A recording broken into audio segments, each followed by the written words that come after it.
What's up, people? Greetings and welcome to the 1/6 Scale Man Proudly Presents. You know what it is. Comic Book Talk with Friends. This is Monday evening. So glad to have you guys here with us as we talk about everything in the comic sphere, everything that's actually going on with the, She-Hulk series. 2 episodes to basically cover. Wasn't here last week, but we're back this week. Also, everything that's going on with D23, everything that actually happened over the weekend with D23. So yeah, that's going to be interesting. So glad to have you guys here. I'm working from the laptop temporarily right now until the computer boots back up. It'll be up here in a minute. But again, thank you for being here. As always, I do want to cover some things basically before we actually go on with the show. Number one, again, we are continuing on with the Halloween initiative. Again, oops, sorry, wrong one. Here we go. Halloween initiative. Which this basically covers, again, all donation, all proceeds, everything that we actually get goes towards kids who can't afford to actually have costumes, want them to be able to actually celebrate Halloween, be a part of any type of special event, all the festivities that will be going on around that time. Again, the Halloween initiative will end on October 1st. So again, all donations, all super chats, everything goes towards that. So thank you for everybody who has donated so far. It's been basically an amazing response for such an amazing cause. So thank you for basically being here. Everybody on your way in, if you haven't already, make sure you actually hit that like button. Subscribe if you haven't already. Become a member of the 1/6 Scale Man YouTube channel. Again, I welcome everyone all in. But again, I can't do this without my incredible panel.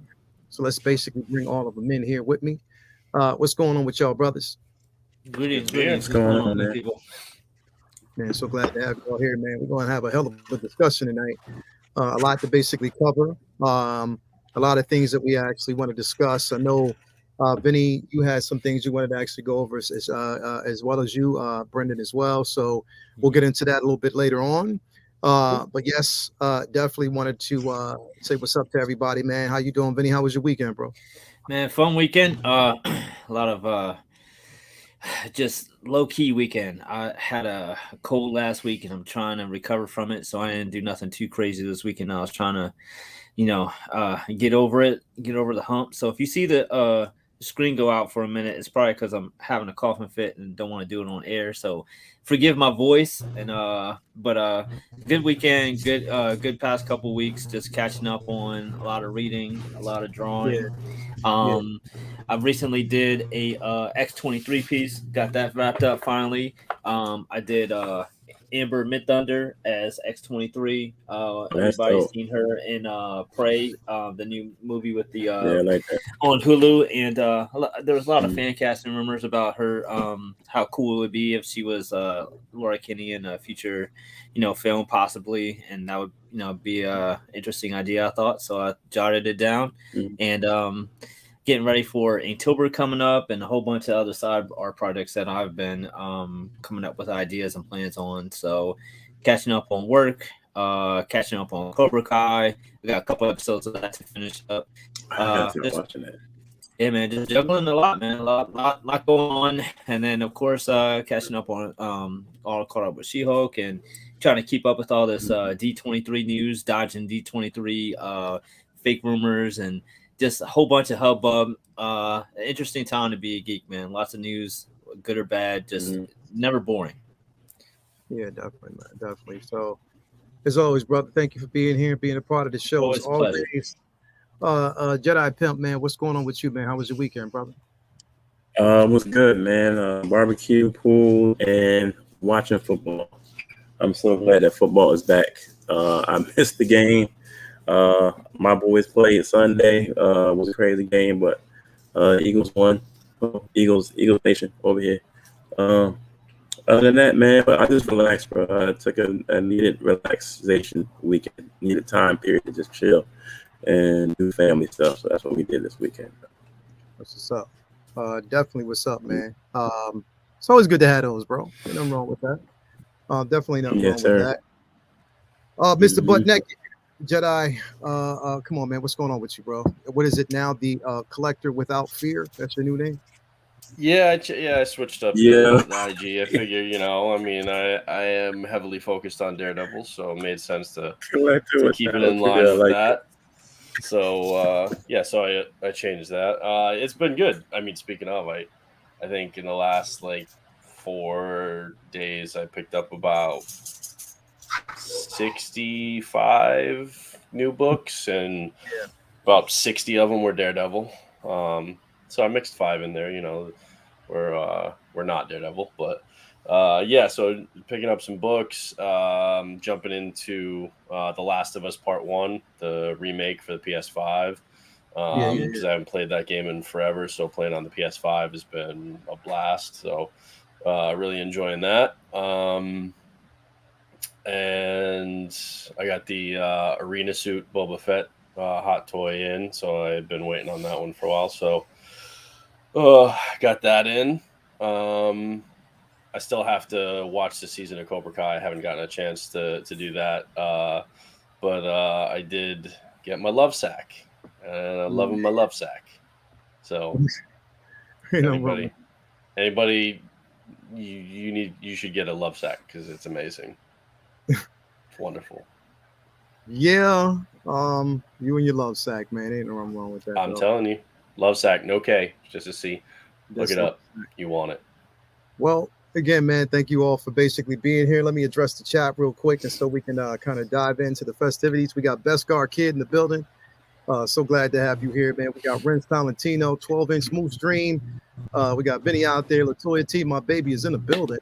If you haven't already, subscribe to Behind Every Geek. It's her Instagram page. So again, at Behind Every Geek on IG. So you definitely want to make sure you subscribe to that if you haven't already. We got Tobar in the building, Renz Talentino, Beskar Kid, Pedro Lopez, some guy, Double Dragon Collector, AJ Agruz is in the building. We got Renz Talentino here as always. Let's see who else we got in the building with us. We got Sean Yeltz is in the building. Thank you for being here. I guess he said definitely he wants to talk about She-Hulk, so we will definitely dive into that, brother. Don't even worry about it. We got you. I got you covered. Definitely got you covered with that. But yeah, man, we got a lot to kind of dive into and discuss and jump into, man. Again, everybody, a lot going on with D23. We will actually save that basically for the last, but what we're going to do is jump into that first, that last episode 3. Now, I'm kind of a mixed bag with it. I like the show, but I'm a mixed bag with episode 3. Episode 3 so far was, I want to say, my least favorite episode. What, 3 or 4? 3. I think you. Was it 4? 4 was the one with Madison with and Johnny Wong Blaze. and No. I'm not talking about with Madison and Wong. I'm talking about the one with because we Megan remember Megan Thee Stallion. Yeah, that was my least favorite episode. Literally. And it was just, here's my thing, and I'm just gonna say it off the top. I like the show because it does break the fourth wall, and it is supposed to be comedic. But there are some times where, right now, the narrative takes a back seat to the comedy. And at the same time, right now, we're not, I love it. Don't get me wrong. I love the show. But again, the focus on, the villain, we don't know yet. We have really, really no idea what's going on and where we're going with it. It makes absolutely no sense. Now, we'll get into episode 4 because there was a lot revealed in episode 4, but episode 3, it was a filler beyond fillers, in my opinion. You know what I mean? Like, yeah, definitely. Yeah. I would really prepare thought- yourself for the possibility that there is no big bad villain similar to Ms. Marvel, though. yeah, Like that, it might not be that kind of thing. This might more just be kind of establishing this character in this more comedic corner of the universe, yeah, and then maybe how she might get involved later on if what we're thinking could potentially happen with Banner, you know, stuff like that. So, I mean, I'm not saying that that's the case. I don't know yet. We're only 4 episodes in, and the press like only got to see the first 4 episodes. So everything after that, everything from this point on is all virgin territory. Nobody's seen these, so we don't know. But I would just prepare yourself for the possibility that maybe there isn't like a big bad villain in this. yeah. It's just, I don't know. It just, there's going to have to be, of course, antagonist, protagonist type of a situation, and we've actually seen the simple fact that there is an interest. There is a common interest there. It's just figuring out what that interest is, and I guess that's what we're kind of waiting on. When it comes to it. So again, I don't know. It's just like a wait and see type of an actual situation. Once we get there, we'll get there. You know what I mean? As far as what I'm looking at, but as far as did we lost Jedi Kid? I mean, that happens at least a couple times. Yeah, so I think we lost him. He'll be back. So he'll be back. Definitely, he'll be back. As a matter of fact, hold on a second here.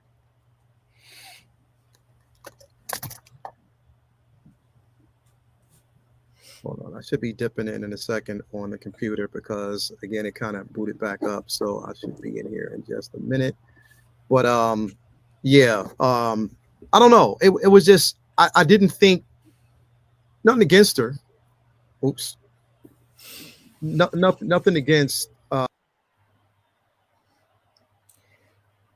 Did to himself.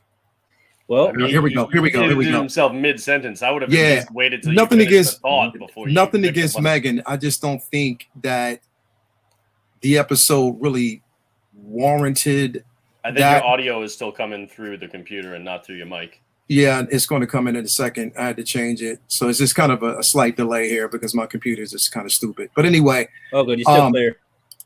yeah, but I don't. It warranted anything, it for me. I don't think it was needed, but I know it served the narrative for what it was. But I think that there could have been a different choice, in my opinion. That's just my opinion about it. Nothing against Megan, nothing against what they tried to basically accomplish. The people, I know they were up in the air about the whole twerking at the very end of the show and stuff like that. I'd expected it. It was to be expected. You know what I mean? Especially when you're going with this show, like you got to really know where they're taking it. So you can't really be butthurt about something like that. But at the same time, I just think that in that episode, narrative took a back seat to this like more comedic, which is supposed to be, and I get that. That And it happens on serves it. occasion. Yeah. As long as it doesn't happen in like every episode moving forward. Every damn episode, and that's the People problem that I'm actually having with is, and on top of that, it's even just that, but also this simple fact that the episodes are just too damn short. Like they're starting to be too short. Yeah, they're real short. Like 28 minutes, 30 minutes, and half of that is credits. So they got to kind of make up somewhere with that, man. Like, because it's the just credits are really long. yeah, really it's long. like They gotta trim that. they definitely got to trim that, But- bro, because it's not needed. But I mean, Yeah. again, If they give us more of a narrative, if they give us more of a story, like the Megan Thee Stallion stuff, that it was like, you know what? It felt like the kind of the B plot in like a sitcom or something, that it's not really, it's like that one that's also happening when the main thing, it's just that turned out to be the main thing for the episode. But like, so yeah, I mean, that might end up being what we look at as a filler throwaway episode. And if the others are great, cool. So a valid criticism, actually, absolutely, as far as it was more focused on just the comedy rather than pushing forward a narrative. So that's valid. If anybody thinks that, absolutely. I don't begrudge you that. People are complaining about like the twerking scene as it being like a sign of like what's wrong with the MCU, and we went from Iron Man to we went from this. Motherfuckers, if we can have Wong drunken singing karaoke with Shang-Chi and what's her name in Shang-Chi, then She-Hulk twerking as like a comedic bit is not a big fucking stretch. Like let's unbunch our BBDs about that. If you have a valid criticism about the episode and its story and structure, okay, fine. But to be pissed about the twerking thing, like, give me a break. Yeah, it again. I mean, it is what it is. It's to be expected, And on top of that, we know what the character represents. One of the first to actually break the fourth wall in the MC and in Marvel in general. The whole thing with the Asgardian changeling. That was it was all right. It was cool for what it was. But how lame was the Wrecking Crew? Yeah, like it was really so like super lame, bro. But it is what I mean, it they're is. not exactly all that cool in the comics anyway. Well, yeah.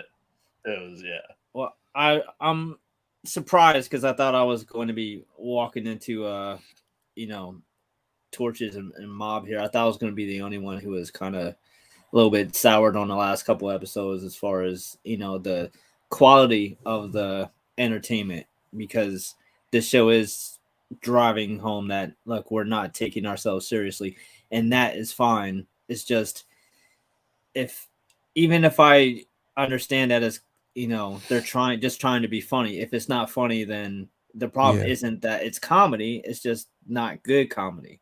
You know what I mean? So it's like they're working on trying. It's just a really cringy, cheesy show, and sometimes it works and sometimes it doesn't. In these past couple episodes, I feel like it more didn't work than it did, and there's definitely a home for it. There's definitely an audience for it, and I'm mature enough to know, like, all right, some of these episodes aren't for me, because there's plenty of people out there enjoying Madison and wanting to see the Madison Cinematic Universe, and there's plenty of people in like loving to death Megan Thee Stallion. Like, there's a whole generation of people whose favorite song is Body Yaddy Yaddy and thinks that's the best song out last year. I'm not one of those people. I'm an old hip hop head. That's not the type of shit that's for me, and that is fine. So I take a lot of shit with a grain of salt. Yes, it was cringy, but so was America's Ass. So was Zemo dancing. So was the dance off with Star-Lord and Ronan. I mean, we had those moments in actual films. Every film, that's we had what those I'm saying, moments in the theaters, right? Yeah. So they just had stronger narratives around them, right?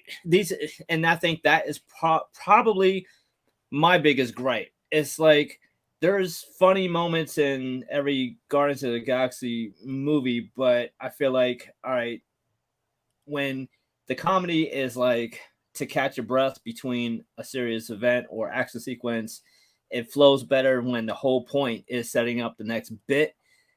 That's when it becomes, which is what the book does, right? And exactly, and sometimes that it works better as a comic than it does as a show sometimes.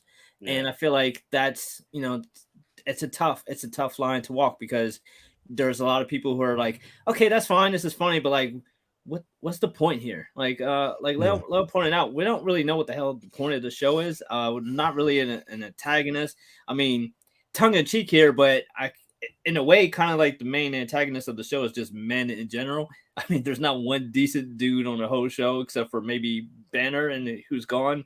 It's just showing a lot of what she has to do with dealing in the male world. I wouldn't be surprised if Titania is like the main antagonist throughout, and with the lawsuit and like and that stuff. It might loop around back to being her, but so far it seems like just her dealing with men in professional and personal life is the main crux of the show. But if that is the case, then so be it. It's just I don't know. It's one of those things that it's like it started off really strong. There was a lot that I liked about it. In the past couple episodes, there was less moments that were for me with each episode, and that's fine.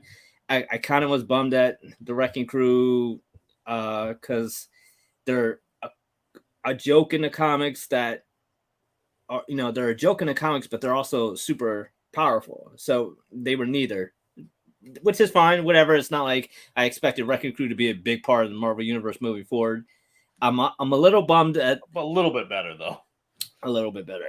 A little bit bummed at them using Donnie Blaze for the Magician. I'm sure we're gonna get to that episode next because that feels like that means that we're not gonna see Johnny Blaze. Like, why would they use that name? Not in this joke of that name, but I think we will down the road. I do think. But it feels like if in 5 years they decide to do a Ghost Rider movie with the name Johnny Blaze, everyone's just going to meme Donnie Blaze as a joke. Yeah, they open open themselves up. It's kind of like, is they're setting themselves up to unless they start with Danny Ketch or Robbie Reyes. But I feel like Kevin Feige would be more likely to start with the original writer. So with Johnny Blaze, I don't know. Is for me the whole Donnie Blaze, and then like him opening the portal, and all the big joke, bats flying through and stuff. Let's say that till we get to the next episode. I will keep it at. Sorry for jumping ahead, now. But that episode with because they kind of bleed and everything. I get. I mean, to a point, they set up the super the superhuman law division. I don't know. It just didn't really. I don't know, go very far. These episodes, are way too short to really do a lot of justice. And I don't know, for some reason, the CGI when she has her hair up is just horrible. It looks really bad. And I am not one to really pick apart CGI. I really don't give too much of a shit, but it was like jarringly bad. It was like a cutscene from an old like PS3 video game. It was really weird. Otherwise, I think. You know what? To be quite honest, bro, it's her hair up wouldn't be a problem if she wasn't in the suit. I think at times when she's in that suit, that's when it looks. It looks weird. Like it looks really, really off. When especially if you see her from the side view. Right. It's like it doesn't. That's when it looks really, really animated. The only time that's the only time I have a complaint is when she's in a suit. You know what I mean? Because the suit is animated too. And it doesn't. They didn't tailor the animated suit. It's not tailored at all. Her body looks like baggy and like ill. Her body looks like Mr. McMahon in the suit. Like, why does she look like the boss from Ready Player One? Like, why does it so? It's weird. It's not her form at all. It doesn't make any sense. But I mean, that's nitpicking. But it does kind of take you out of it a little bit if it's keep the hair down slightly. You know what I mean? It does. I mean, if she wasn't in the suit, and here's the thing is, I got to be careful how I say this because the thing is, I don't want to come across as smug and like that, but the suit, because this now, the one thing that, they did explain is that because there was a couple of comments about the simple fact that the suit itself was baggy at points. But it was like, okay, she purposely did that because she knows that they want to see her as She-Hulk. So the transformation fills out the actual suit. So that's why she wears it like a couple sizes bigger than what it normally is. But once she's transformed, it should fit the right way. Fit the right way. That would make sense why it would be big when she was human. Yeah. I don't know. I mean, it's nitpicky, but it does seem off. Again, these are all things that, like you said, are nitpicky. Like, overall, I'm still enjoying the show. And the thing is, because we only have 4 episodes so far, the last 2 stand out as not being quite as good as the first 2 and being a little bit more, like, focused on just the comedy rather than a narrative. But when we get because there's 9 or 10 episodes, when we get the rest of them, then we could look at and be like, okay, there was like a couple episodes here and there, but the majority of it, like, but when you're 2 for 2, that makes you worry a little bit.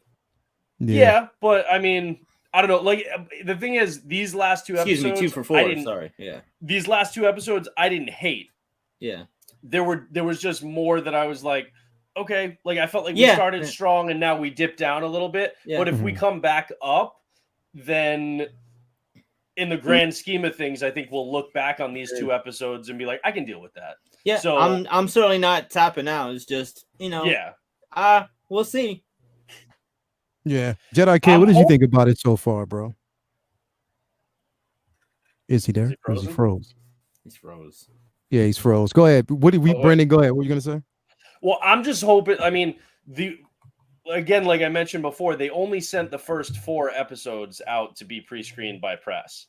So my guess is, it's probably gonna hopefully kick into gear as far as what the larger narrative is with this next episode moving forward.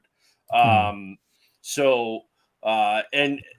I honestly have no idea what they're gonna do for this next one, because there were a lot of rumors that Matt Murdock was going to be in 4 of the episodes, but Charlie Cox basically kind of said in an interview recently that it was really fun to do this one episode of She-Hulk. So the way he made it sound was like he's in a single episode, so that he's not necessarily going to be as big a part of the larger narrative of the season moving forward. So it's really up in the air what they're going to do. I have a feeling that it's going to be Titania that is going to be the kind of main foil, but it's not super high stakes. I would assume that there's going to be at least a couple more cameos where she's representing people in court, because she already handled Blonsky, so now she's got to have other cases. So we'll see some other cameos. But yeah, so I think we're going to see, more of that stuff. And then it's just a matter of how they move, the narrative forward in this. But like I said, I think it's going to be Titania is going to be kind of that main kind of thing that she's going up against. I don't think a lot of people were speculating that the leader would show up in this. They announced the leader as confusing to me, but the main villain for the Captain America movie with Sam Wilson, and given the fact that he's going to be in that, and potentially doing something else down the road with Bruce Banner, with the Hulk, I don't see them bringing him in a comedic setting in this show. So even though people have been specking on that, I don't think so. What the fuck? Yeah. What's up? I'm just hearing about that. That sounds fucking crazy. Oh, about the leader? Hey, I didn't hear that. Yeah, we didn't. Yeah, there was no we didn't footage or anything, but they just announced it's was it Tim Blake Nelson, the guy who played the leader in the Incredible Hulk movie with Ed Norton. They brought him back to play the leader, and he's going to be in the Captain America movie. Yeah, that makes no sense, but okay.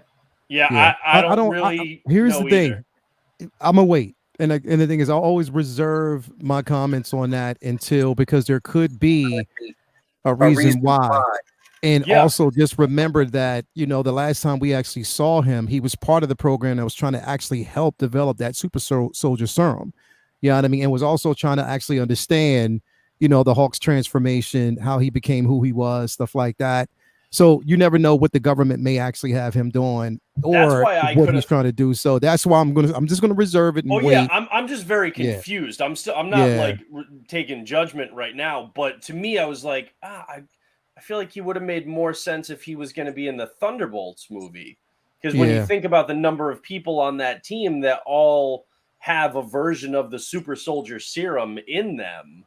Yeah. I thought that maybe you'd have him involved, and maybe you could have Zemo, who's very anti super soldier, and the leader in there and all that. So that's why I was just confused that it was Cap and not after what we basically got with D23, which we will get into a little bit later. That's why, like I said, I want to cover all that then. After what we got from D23, there's nothing that, again, I learned this even going into D23 to temper your expectations. A lot of people have to temper your expectations even when it comes to film, because we have to wait and see it first. It may not make sense to us, but it may make sense towards the narrative, and that's what we got to kind of do, is just kind of wait. So that's when we get to D23, we'll have pretty much those discussions, which is going to be kind of hard because I know, Vinny, you haven't really heard or seen anything. You kind of stay away from it. It's all good. I've stayed away from trailers, but there's definitely a bunch of news I've heard. I just hadn't heard that. Yeah. So Marvel wise, there was only the one trailer. Yeah. Right? There was only Secret Invasion that we saw. Actually, no, it was two. It was two, which we'll actually talk about later. There was Secret Invasions, but there was also, which Vinny, you already knew they were doing Werewolf by Night. Oh, no, that one we did. Yeah, so they Okay. basically showed that, which honestly, that right now, because it's soon, is my most anticipated, because it was one thing that I'll be about. Way That's more very soon, from, yeah. from there, it's extremely, extremely soon. But what I want to talk about is, what do you feel about the story of, pretty much where we're going with Emil's character? Vinny, what do you basically feel like, as far as where they're taking his character in the show so far? Because we know that, he's, again, she's has become his defender, and basically in this episode, we did see that, she's helping him plead his case, considering the simple fact that the government itself used him as a vessel, or as basically a tool or weapon, in the sense of mass destruction, by actually giving him the super soldier serum, which again, we know that serum just, or not the super soldier serum, but just the serum sort of like gamma radiated or exposed, which in a sense, gave him, it also fed off of what was already in him as well, as far as his personality and, whatever. But again, we know that she's trying to get him, asylum off, in a sense, because of the simple fact that, again, a lot of things that were done against his will. And, now we see where this first of all, what do you feel about the character's evolution in this, show, as opposed to the last time we actually seen him? Now, no, and I stress that because we know now that even Emil Abomination in the books is totally different. Totally different character. He's more of an anti-hero than anything else. Right. Which kind of makes sense that they would go that route in this show. But what do you feel about it so far, bro? I feel like he's, what little bit we've got of him has been like probably my favorite part of the show so far. Besides for the tease of Planet Hulk and that kind of stuff, obviously. But Emil stuff is incredibly interesting to me. I just watched Incredible Hulk again last week, and I hadn't seen it probably since it came out. And it was one of those things where, you revisit a film and it's much better than you remember it. And I always liked Incredible Hulk, but I never really loved it. And I loved it the second go round, watching it, or third go round. I watched it a couple times theaters, and then when it came out, but we spoke on it like around the episode 2, I think, a little bit about the hypocrisy of Hulk being, at least in part, heralded as a hero, at least eventually, versus Abomination, despite the fact that they both kind of pretty much were acting on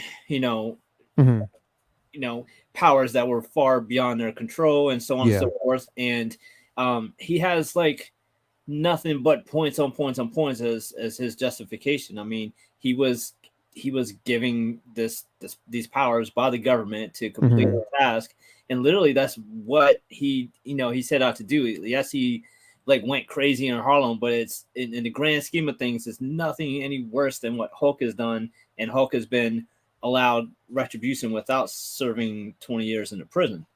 So I really love the kind of the mesh of the actual justice system, of rehabilitation, and I'm gonna do, they're blurring the lines of what it would be like for an actual murderer to get out and say, all right, I'm gonna change my man, I'm just gonna chill. So I love that. I love the fear in the parole board of just seeing him to turn into Abomination. It kind of like drives home what might have been how the world perceived Abomination over the years. Whereas like Hulk might have, what the funny part of it is? It's like Hulk, like most of his, I don't know, in the MCU, if any of the actions of Hulk, I mean, most of that was other places, right? I mean, Abomination was in Harlem, so that might have been more of like that hit home thing. There might have been people there who actually had people killed in Harlem, or the people that they knew. And if then he did nothing positive after that, whereas Hulk had chance after chance to save the world and like redeem himself, Abomination just went away. But yeah, like that was government sanctioned project. America did that. He didn't. I mean, that was America. I mean, we set him loose. So Yeah. it was like a really, interesting perspective on, the super villain and super, kind of like superhero deconstructionism, and that's always interesting to see. So I really love what they did with Emil so far. I'm really interested to see where they go with it, because obviously this motherfucker's not going to stay Emil Blonsky for very long. As soon as he gets out, he's going to have some reason he has to change, and so I'm interested to see that and see where they're going with that. I like the I like his character change as well. I mean, he still seems just enough him, but also just as much change, because someone as intelligent as him is going to know exactly how to act and change his demeanor if he's facing the hero board. He's not going to sit there like, I'm a soldier, I just did what I was supposed to. Nah, he's going to act. He's going to say what they want to hear. Yeah. And we know that basically with the character itself, who practically almost himself broke New York, you know what I mean, for what it was. But I mean, we know that with the character, himself, and has to play, he has to kind of temper himself in order to act accordingly, to get released, to have that, sense of freedom. And I like, basically, like, I like the aesthetic. I like how they now actually have him looking like Abomination, more so like Abomination that he did. But I thought the thing is, it's a mixed bag for me, because I like the way he looked in the film, but we didn't see his ears this way as much in the film. So I guess they're kind of like readjusting some things, making it, more presentable. Again, I love the scene. I mean, I love seeing Abomination again. Tim, he's an incredible actor, bro. He's such an incredible actor. So I love seeing that. And finally actually being able to see him, on screen again, and where he's going to go. Mr. Orange. What'd you say? Mr. Orange. Yeah, right. So Brendan, what do you think, now with this, okay, because we seen him in that episode, we didn't see him in the previous or the next episode, which we'll talk about. Do you think that was, going forward, that'd be the only time that we actually see him, or how do you I don't know, because so on IMDb they have him listed for like 7 episodes. Okay. But IMDb is not always accurate, like, and after the fact, fine, but like in advance, they're not always accurate. And they've got Charlie Cox listed for 5 episodes, and even if he's in a substantial, I don't think he's going to be in 5 episodes. That's like 60% of the whole show. I don't think he's going to be that heavy of a presence. So I also don't think that. I think the whole establishing the superhero division, she already got him his parole, right? So she has to have other cases to handle. I wouldn't be shocked if we don't see him again at all, or it's like maybe an episode. Because she served her purpose. Now he's out and about in the MCU and could then, whether it's in the Thunderbolts movie or something else, he could pop up. So, as I don't think he's done in the MCU. I think they're going to use Tim Roth, and they're going to use Abomination in the MCU moving forward. I don't know exactly in what capacity, but yeah, I don't know how much of a of a role he's going to play in the show moving forward, or how much of a role he has to play moving forward. I think he kind of served his purpose, maybe a little bit more, but I don't know about that. As far as the design, I lean toward the film more than this. Like, I know that there are comic accurate elements of this, like the ears and stuff like that, but that, like, this shot right there, as good as the scene was, this doesn't look intimidating. This doesn't look like, I mean, in the movie, Abomination looked legit. This is like this version of him is like what I would expect to be going up against Professor Hulk, whereas the film version is what I would expect you'd want to be going up against the real Hulk. So he just looks a little too like plasticky and a little too like I don't know, not as intimidating as the one in the Incredible Hulk movie. There's, I think they tried to humanize the face a little bit too much, so that they could show some expression and he could talk and and carry through the Tim Roth, persona, the Tim Roth actor, and like the non-Abomination Emil Blonsky. But when he's Abomination, I want to see Abomination. So I'm not as high on the portrayal of him from the CGI perspective in the show. I don't hate it. It's just having the other one, I would prefer the other one.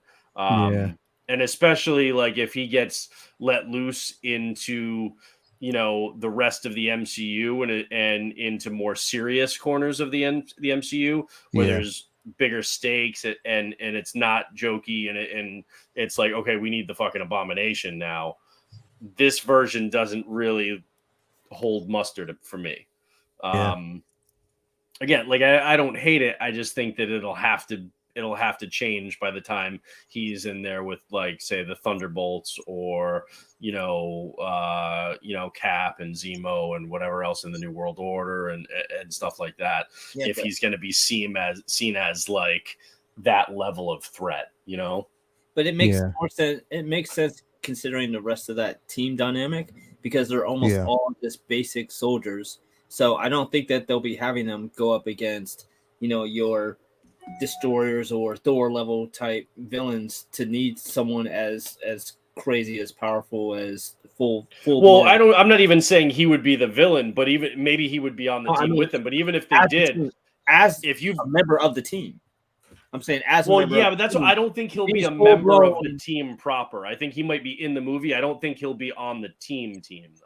My point is, if they nerf him a bit, it might bring him more down to their power level, is what they're thinking, as opposed to being. But just like that how would contradict if they, right? But that would contradict if they are doing what is rumored and what we're hoping with Hulk, whereas they're bringing him back to what we want him to be. Then it would be counterintuitive to take Blonsky down at the same time. Yeah, especially if you let's say you want Blonsky on the side of the good guys going up against Hulk in a World War Hulk kind of situation, right? You don't want to nerf him too much. You want him back to that full power level and really unleash the Abomination. So again, I mean, we have no idea where it's going. That's just my kind of gut reaction to the little that we've seen in this show, which again, that can evolve. So, we'll see where it goes.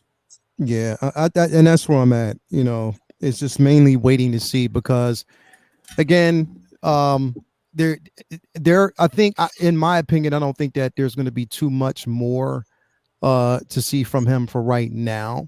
And they might be saving him for something else, that would serve, its purpose and serve his purpose. It would definitely make more sense to do that. Given the way they did his face, it definitely is setting up that they plan to use him more with that mocap on his face like that. Yeah. And that's the thing, is like, we know, that we'll see him. I honestly believe, with the Thunderbolts rumor, and what we got from that, I think that we'll actually see him in that film. There's no doubt.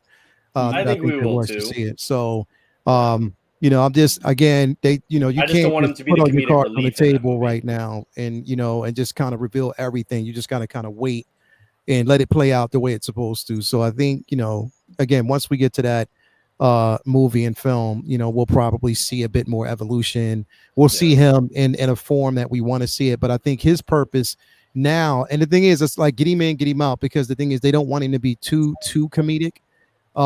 So again, he was like a dry but more calm individual. Get him in, get him out, and get him somewhere else away from the rest of the actual film. If in fact we may see him, we may not. Hopefully, again, in my opinion, I don't think we need to see more of him. I think it served its purpose for what it was. I think now he's got his own room. What'd you say? He's got his own room with them 7 chicks. Exactly. He's chilling. He's chilling. He ain't basically trying to, you know what I mean? Ain't none of that. We don't have to worry about it. Anyway, so what we got from this was, you know, in the final episode, of course, you know, we saw her get attacked, you know, by the wrecking crew. Which that in itself, I guess they were using, you know, what's presumably looked like it might have actually been Stark technology. You know, that they might have actually gotten their hands on. Don't know. But they tried to pierce her skin and get a bit of her blood. That didn't work. She manhandled him, you know what I mean? So, you know, it was what it was. Which kind of led into the next episode. You know, and pretty much what we saw. So yeah, I'm gonna bring this up because I just want to poke the bear with Vinny a little bit. You know, I want to kind of play around a little bit, you know what I mean? Because I know he has some concerns and stuff like that. So I just want to kind of poke the bear. It's like it's a slight bit, you know, not too much, but you know, just so slightly. You know what I mean? I know it just, you know, I don't mean to, but you know, it's funny. I just want to, you know what I mean? So again, we're not going to see this, bro. Like I don't think Kevin Feige, because again, Ghost Rider is basically another character that is really, you know, near and dear to his heart. So I don't think that he's going to fuck around and do something like this. You know what I mean? I don't know, man. I really hated that they used that name. It really bugged me. It's kind of like, I don't know. It's like if before we got Moon Knight, if they named somebody like Clark Spector, it's like, wait, does that mean you're not going to do, you know, Mark Spector's Moon Knight and somebody else? Obviously, there's there's other versions of Ghost Rider to use, but we kind of want, I mean, I assume most of us wanted to see them just start at Johnny and then work their way up as opposed to bounce around. I don't feel like the newer or other versions of Ghost Rider are as iconic or as interesting as Johnny. At least start off there and then go forward. But calling him Johnny Blaze just kind of closes the door on Johnny Blaze if unless they just want to be.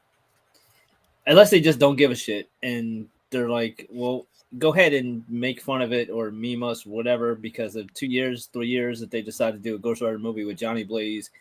Average people who might not know, you know, 10 years ago, you know, young kids who are just know what just came out are going to just be like, oh, you mean, is he related to Donnie Blaze? It's just silly. It's like, I don't understand why you would use that name. Aside from the name, I actually felt like it wasn't that bad of a storyline and a character. I felt like it was a really strong B story. I mean, getting the sling blades and dropping out you know, the sorcerer's program and still using their magic. I mean, I was waiting for, you know, Baron's what's his name? What's my man's name? Mordo to show up and be like, all right, you of all people is who I'm talking about. Give me that shit. Yeah. Because he you know, again, that it made so much sense. It's kind of like, well, think about how many superheroes you know, in shows like The Boys or in comics like The Boys and stuff like that, and like in real world scenarios would use their powers for fame or for gain or for sports or whatever. And if you had actual magic antiquities or, you know, artifacts so that you could do real literal magic with, you maybe you would be, you know, a Mysterio or you know, David Copperfield. So that made so much sense to me, so that they would use that, especially since he was kind of reluctant, like, oh shit, like these rabbit in the hat tricks ain't working, so let me pull out, you know, the sling ring and do that shit. Now I don't know why he would, you know, how he was fucking it up so easily, but whatever. I don't know. It was a cool B story for what it was, I guess, but I really wish they used a different name. It's such a minor gripe, but it affects such a major character that when and if they do Ghost Rider, does that just knock Johnny out of the running and they go right to Cates or, I mean, Reyes, or I mean, maybe they will go. I don't think Reyes to tie into what's in the comics now. I think maybe that's their idea. I think we put too much stock in that because I don't think that Yeah. that's it, again, it's a throwaway character, and I don't think that I in my wouldn't say it's sense. a throwaway though. I don't Well, it's a necessarily. throwaway character for Do this you think it's episode, see, and the thing is, I don't think that he served his Cool. purpose mainly for this particular episode, and it was just kind of like a jab. I don't think Do you think really. do What you mean sense does he make? What sense does it make to actually have this character in any more episodes? Like, what sense would it really make? Why he's probably done now. do you think I was don't it think to be Ghost Rider? I don't think that. no, What'd you he's say? not going to be. No, He's no, not no, going to no, be no, Ghost no, Rider. hell no. I hell don't no. think this closes the door on Johnny Cage. That's what I'm on saying. Like, I don't Johnny, think it Blaze does. at all. To be Yeah. honest, this could maybe be like, alluding to, it's like maybe while he was in Camertage and maybe as part of like in the magical, mystical kind of realm and stuff, maybe cross paths with the supernatural, and maybe he actually in the past met Johnny Blaze through his time, studying, the mystic arts, and maybe he kind of, took the name either as a dig at him or because he was obsessed with him, he liked him or something, and then that's like one of the comedic elements that but like ties to. So I don't think it precludes Johnny at all. I also think, yes, they are using, not really focusing on Danny Ketch in comics right now. Yes, they are using Robbie Reyes as a member of the Avengers right now, but he's not like a main focal point on that front. They are, however, giving a significant push to Johnny Blaze in the new Ghost Rider title that is really good, and is going places. I'm really digging this run. So I absolutely think that that the likelihood is that we get Johnny as the Ghost Rider. I'm all for seeing Danny Ketch and Robbie Reyes, but we have already seen Robbie Reyes, at least in the Agents of S.H.I.E.L.D. show. Okay. Yeah. And I think that Kevin Feige is going to want to start with something that wasn't done in a property that he hated, and B is the OG, is the original, where the character and that mythos originated, and that is Johnny Blaze. So and there's been talk about Johnny Blaze and Ghost Rider a lot, both in the comics and in the MCU, and the buzz and stuff in the last couple of years. So, and he even called out like the supernatural side of with Blade and with Black Knight, and and then when they were talking about possibly like who they might cast for Ghost Rider and stuff. So yeah, I do think that we are going to get Johnny Blaze as Ghost Rider. I think I don't think this precludes that from happening at all. I thought the character of Donnie Blaze, I thought, like you said, I thought it was a good idea. I thought it was executed fairly well. It was pretty entertaining. I did feel like the whole, monsters, the little demons coming out of the portal and stuff, I felt like that was a gag that ran a little too long. I felt like they could have maybe trimmed that back a little bit. But overall, I thought it was a good idea. I thought it was an interesting and fun way to bring Wong back in. So I dug that. Again, not something that really moved the narrative of the story of the show forward that much. But let's see, what we get moving forward. But yeah, I thought it was perfectly serviceable. Yeah, I think, the whole narrative of, and again, they needed to bring, again, Wong is like the figurehead of the MCU right now, because look at I guess it's the Wong verse right now. So, using him, bringing him in, having this Donnie Blaze character who's misusing the power itself that was actually granted to him at Comitage, being once a student of Comitage, thrown out because of what he did. It served its purpose for what it was. And also, again, it's funny how the MCU keeps throwing in these references that of the possibility that we could actually see, who, you know what I mean? Not really saying it, and giving him a totally different name. But it's just like, okay, why are you keep throwing these references in unless you're going to actually use this person, for future endeavors? Like, why do you keep teasing everybody with it? You know what I mean? We saw it was a whole conversation in WandaVision, somewhat moved in on like other IPs. Everybody thought that we would actually see him in Multiverse of Madness. We didn't. And then you get this, when he's actually opened up a portal to what is perceived to be hell, but you're dancing around that whole narrative. And that's like, yo, come on, man. Like, either you're going to use the character or you're not. You know what I mean? Why do y'all keep playing around with it? Because now it's just getting boring. You know what I mean? Like, to me. But what did you think about that, Vinny? It's like Feige finds it amusing. Like, all right, how can we work it in?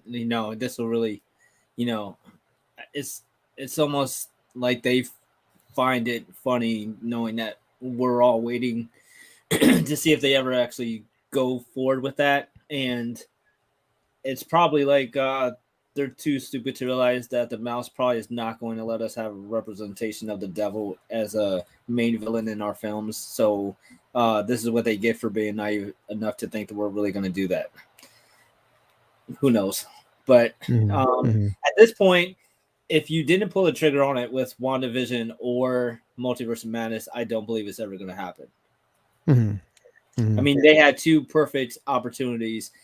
I mean, one more day was tied in with No Way Home. Yeah. And there was, they rolled out the red carpet for his entrance, and they had between WandaVision, No Way Home, and Multiverse of Madness, you had 3 layups to have him, and perfect opportunities to do it. Perfect opportunities. I mean, because they could have. I don't know. It's disappointing, but it's not surprising. But it's definitely frustrating because you've gone out of the way to check off all these boxes across genres, and you have your you have your comedies, and you have your Indiana Jones types Marvel movies, and your action Marvel movies, and your Star Wars type Marvel movies, and now you even have your horror with Borderline with Strange and stuff like that, and they're just afraid to go with religion, I believe. So the closest we could get to talking about gods would be mythology, and not necessarily that realm of they don't want to go there, so to speak. So that's fine, but I wish they would stop teasing it, because I don't know. I don't buy it anymore. So when they tease it, I'm just like, okay, it's I really don't think that they're ever going to use Mephisto. I don't think that they have the balls to do it. You don't think it's going to actually happen? Brendan, what do you think, man? You think I 100% think it's gonna. I 100% think it's gonna happen. You do? Yeah, and I don't. I think because we've wanted it so much, I think what we're seeing as teases, I think are us maybe reading a little too much into it rather than what the actual intent was. Like this, though, like it was like a hell dimension type thing. I don't think that was necessarily in this really teasing Mephisto. I think it was just, it was a hell dimension, and it served its purpose for the story.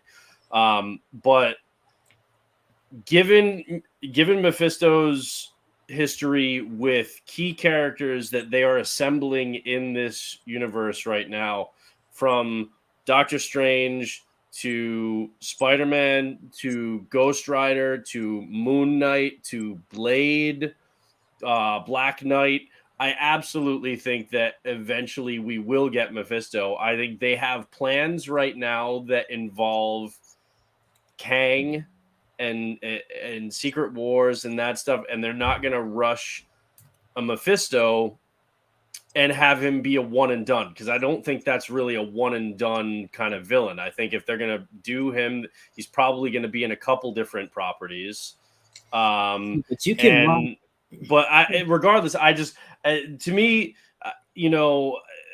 when people say I don't think that they'll never do this, we're never going to see a version of this. I mean, half of the things that we saw in Multiverse of Madness before that, nobody thought Disney would do that, but they did. So we keep saying like Disney will never do this, Disney will never do that. And I call bullshit on that because I mean, Disney has constantly proven us wrong in that we don't think they'll do this, and then they do. And we don't think they'll do this, and then they do. So we just kind of keep having these preconceived notions. To me, it's like, no, I absolutely think Kevin Feige is not going to waste his time alluding to Mephisto if he doesn't have a plan to do something with it. Yeah, but just like you don't know what he won't do, you don't know what he will do. So we have seen time and time again them prove us wrong in that we think they won't do something and then they do it. So the odds are better in that favor than they are in the other. Here's the thing. Until they actually own Fox, like of course they couldn't do it before, but then when they bought him, then that changed. Now, and as far as waiting to use Mephisto is not want to take over the world type of villain. They could use him adjacent to whatever main big bad that they're running with. Yeah, they can. Yeah, and but they can use him. Mephisto is always a big threat with big events. That doesn't mean doesn't mean it's a take over the world thing, but it could still be across multiple characters. But here's the thing: is I slightly disagree because he doesn't have to be a character for big events. He can be a character slid into certain things, opportunities. Yes. My point is with this particular character, there's opportunities where his presence served the narrative. And to not bring him into those particular situations, if you No Way Home, which basically is, in a sense, One More Day, was the perfect opportunity to look at something like that, especially if you have both Pete and Doctor Strange in the same film. It made a lot of sense that you would actually take okay, boom, you don't do that. Then you move on to Multiverse of Madness, where there was another perfect opportunity to basically bring him in. You don't. So, okay, we get to this particular show, and then and again, I believe that as much as we don't want to believe, Kevin Feige trolls people too, all the time. He trolls everybody all the time and just throws little nuggets into certain shows just to say as a mechanism to bring Scarlet Witch back in, right? And the point is that we don't know, and it's like what their larger plan is. Mm-hmm. And so they may have a very specific design for Mephisto, and we just haven't gotten to that point yet. Do I agree that they could have used him like before now? Absolutely, but that doesn't mean it's not going to happen. That's my beef, is when people are just like, oh, Disney will never do that. It's like, well, you know what? We've said that about how many things, and they've proved us wrong like every time. Yeah, but see, here's the thing. It's not to say that they won't do it. It's just the simple fact that you're missing opportunities where it does serve the narrative. In my opinion, certain things that would make sense to bring him in, that would be like, oh, okay, you know what? That was dope. And to be quite honest, quite honest, as much as people didn't like Multiverse of Madness, there were some people that didn't like it. Some people did. It was a mixed bag for certain people. I myself loved the film. Hey, I enjoyed it, and I'm not a Raimi guy. So I loved it. But again, just look at how much more sense it would have made and how dope it would have been if they did bring his presence into the film, even if it wasn't something whereas he was brought in the entire time. Just bring him in slightly, then it would have been like, yo, I absolutely that would have been dope. I absolutely agree that there have been several opportunities where they could have that I think would have been really cool. But I'm also just leaving myself open to the possibility that maybe they didn't do that because they have a plan that I'm going to like even better. That's going to come 3 shows down or 3 films down. Again, I'm not saying that that's going to happen. I'm just saying I'm open to the possibility. Happen, and do I think it's going to happen? No, anything can happen. I don't have a crystal ball. I mean, but do I feel like it's likely? No, just based on the opportunities that they've had, that would have made so much sense. And I feel like now they have to go like much further out of their way to work him in when they had such an easy window of opportunity to use him in storylines that they just did and kind of drop that ball on it. And I don't feel like it's because of a storyline decision. I feel like it might be possibly, it's not out of the realm of imagination to believe that it might be a corporate reasoning for that, more so than a creative one. And to say that the executives of Disney wouldn't do that, I disagree. I think that it's very possible that Disney might be like, yeah, let's not get into it with religious groups, and let's not use Mephisto. We don't need that bullshit. Let's just figure out somebody else to use. That's just my opinion. Yeah, I disagree. I just don't think I that's. think. Listen, do I think that we will see him? Do I think it's a possibility that we will see him? Yes, I do. I think it is, and I think they will bring him in. I hope But I'm wrong. what if? I want to But see Mephisto. but And here's you're my not thing. Here's my out. thing. I'll If be they bring him in, my point is, if you bring him in where his presence really, really doesn't make sense to the narrative, then it's a waste. That's my problem. And they Right. better not make it a man. But there are a lot of ways that they could bring him in. Yes, there are a lot of ways Yeah. that they could already have, right? But Yeah. we have Yeah. a lot of I want things them to make him coming. a We have a lot human of in things coming two down forms, the like pike super- where he would be a good fit with Moon Knight, with Spider-Man, you know, Yeah. and word is that they're in like they're negotiating Tom Holland's new contract for like another trilogy now.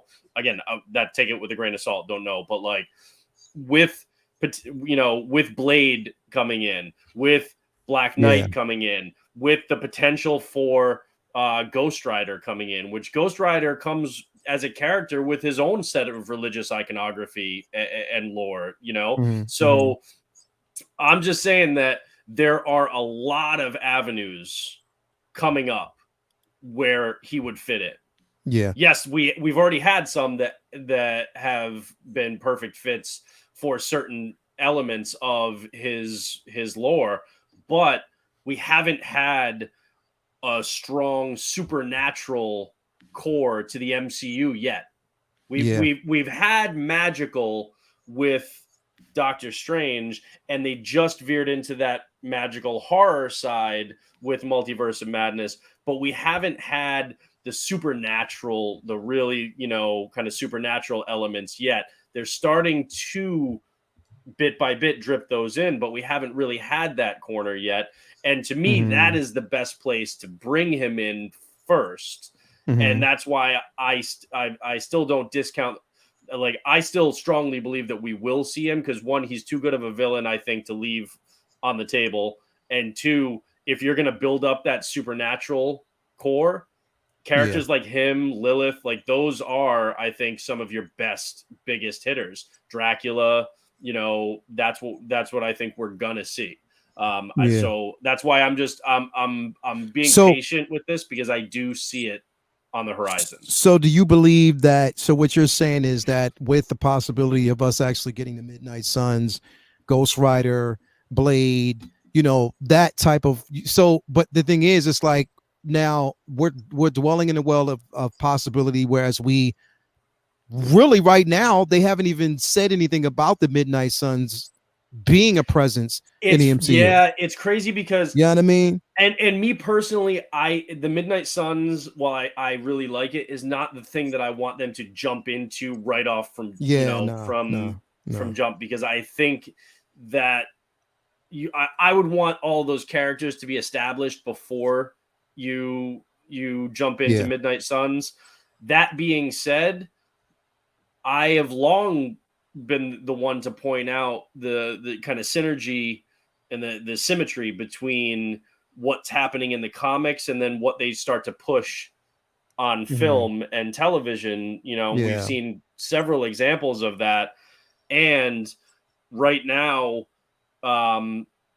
we do see that there's a lot of buzz around the Midnight Suns. There's a video game. There's a new Midnight Suns book. There's series in the comics that launches this week, I believe. Yeah. On Wednesday. So there is, in the other mediums, there is a push by Marvel right now around the Midnight Suns. Now it's an updated thing. It's neither the game nor this new book are exact like the 90s one.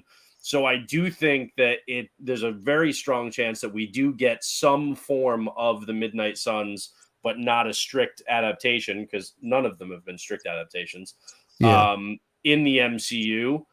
And somebody like you got Lilith, but somebody like Mephisto, given what is coming together in that supernatural corner of this universe, I do think that that's a strong possibility, especially since they're trying to really carve out these different corners, right? Like Kevin Feige even called it out. He's like, we've got a street level, we've got a cosmic, we've got a supernatural, we've got a mystic. Like, so I think they're trying to do that because as this gets bigger, as the MCU gets bigger and we get more and more of these characters, you have to carve out those kind of pockets and be like, okay, this is happening within this section of it, and this is happening within this section of it, because you can't just every 1 or 2 years bring the entire thing together, because as this MCU only grows, you're not going to have 150 characters in a single event movie. So yeah, I do think that, and as that, like I said, as the MCU grows, they have to start relying more on villains like Mephisto and others that they haven't touched yet, because you can't just have one and done villains all the time, because you're going to run out. This Thor Anacostia, you make sense. Understand he is one, and we could have actually seen him in plain sight, and there's ways to basically bring him in that we may not know, that he might have already been there. I mean, and the thing is, and we can't forget, we do basically still have Agatha's show coming up, so definitely that's been announced. We could actually probably see that character there as well. A good way to kind of segue into, and also even mention Wanda's return. So there's a lot. Jumping back into this though, really quick though, we see, because I want to kind of move on and get to D23 and briefly, we see basically, again, they bring this character in, this Madison SYNN, and not what you think, whatever she kept saying that the whole way through, but and I think they're making references to that for some reason, whatever, but and sin and the Y, but not where you think. It felt like 2 G's and a Y, but not where you think it is. I felt like it was a reference to something that I had no idea, but I think it was more just. I think it was more like when my name's Chastity, but spelled with like whatever. Like honestly, I think it was more just to show that she was like a stupid drunk chick. I don't think it was supposed to be any like larger meaning. But okay, so we see this, and again, like Thor said, who knows? Maybe she's Mephisto. You never know in whatever form. I'm just throwing it out there. Like, again, not saying she is, but I'm just saying. At this point, she could be Donnie Blaze. Donnie Blaze could be Mephisto. At this point, if they did Mephisto, it probably would be somebody who was comic relief. So I wouldn't even be surprised. You know what? Just to kind of throw you off, whatever it could be. But again, we see this character. She was brought in basically as a character, as a character witness, basically to. As not only just a witness, but as she was a victim of Donnie Blaze's acts of performing just dark magic itself. And what did you think? Okay, so again, the comedic value was there, understand it, and bringing her and her and Wong's chemistry is there. But what do you think about, and my question is, like, what do you think about when they bring characters like this into the MCU and they partner them with other characters, and then we start seeing like memes, we start seeing these things where people like, yo, these two should have like their own spinoff. Do you think it's like they're milking, because like now it's like a way to, in a sense, sell merchandise where you can possibly see both of them on a t-shirt? We're going to constantly see memes, references to these characters and stuff like that. Do you think that we're living in a space where now the MCU is not taking themselves as serious as they should? Or you think that, again, her character, again, she did serve her purpose and it wasn't a bad character. I think she did a hell of a job as a drunk chick. And on top of that, having both her and Wong. But do you think that sometimes it can be a bit overbearing at points? Do you think that sometimes it can just be a bit much? What do you think, Brendan?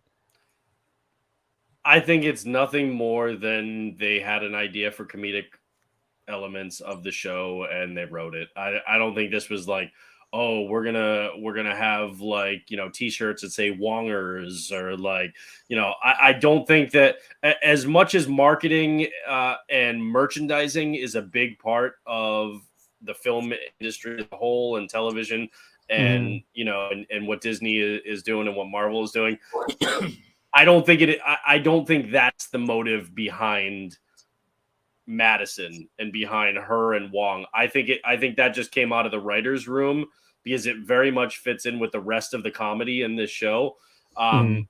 like maybe you see something here and there pop up. I honestly don't think you're going to see a ton of merchandise popping up with Madison.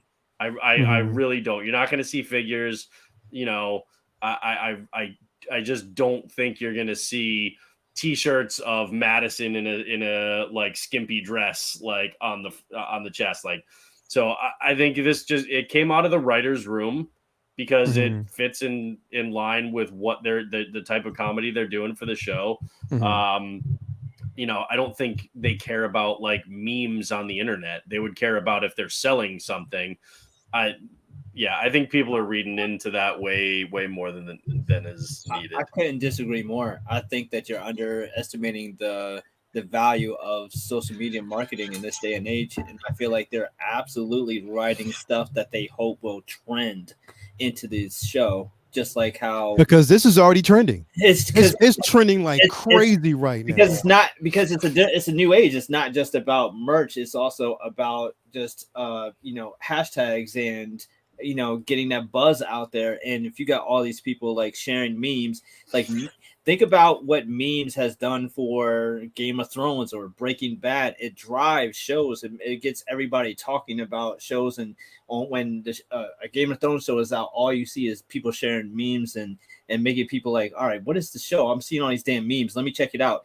That is marketing. That is marketing just as much as merchant shirts on figures and dolls and all that good stuff. That is super important. And Deadpool played on that with men and boys with action figure and comic book references. And I feel like this show is female written, female directed, and they have a finger on the pulse of young people in social media and Twitter and all that. And I feel like just look at the fourth wall breaking and inside jokes and the hashtags and the trending stuff that they have like as Easter eggs throughout the show. It's all part of like a plan. Like just look at the credits.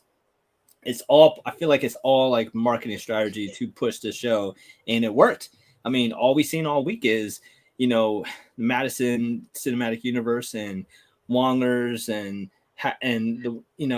all these memes and stuff like that. And I feel like when they write characters like this now, will it work or not? They probably don't know, but I'm sure that they have some indication in mind of certain things that they try to do as jokes in the show that they hope catch fire.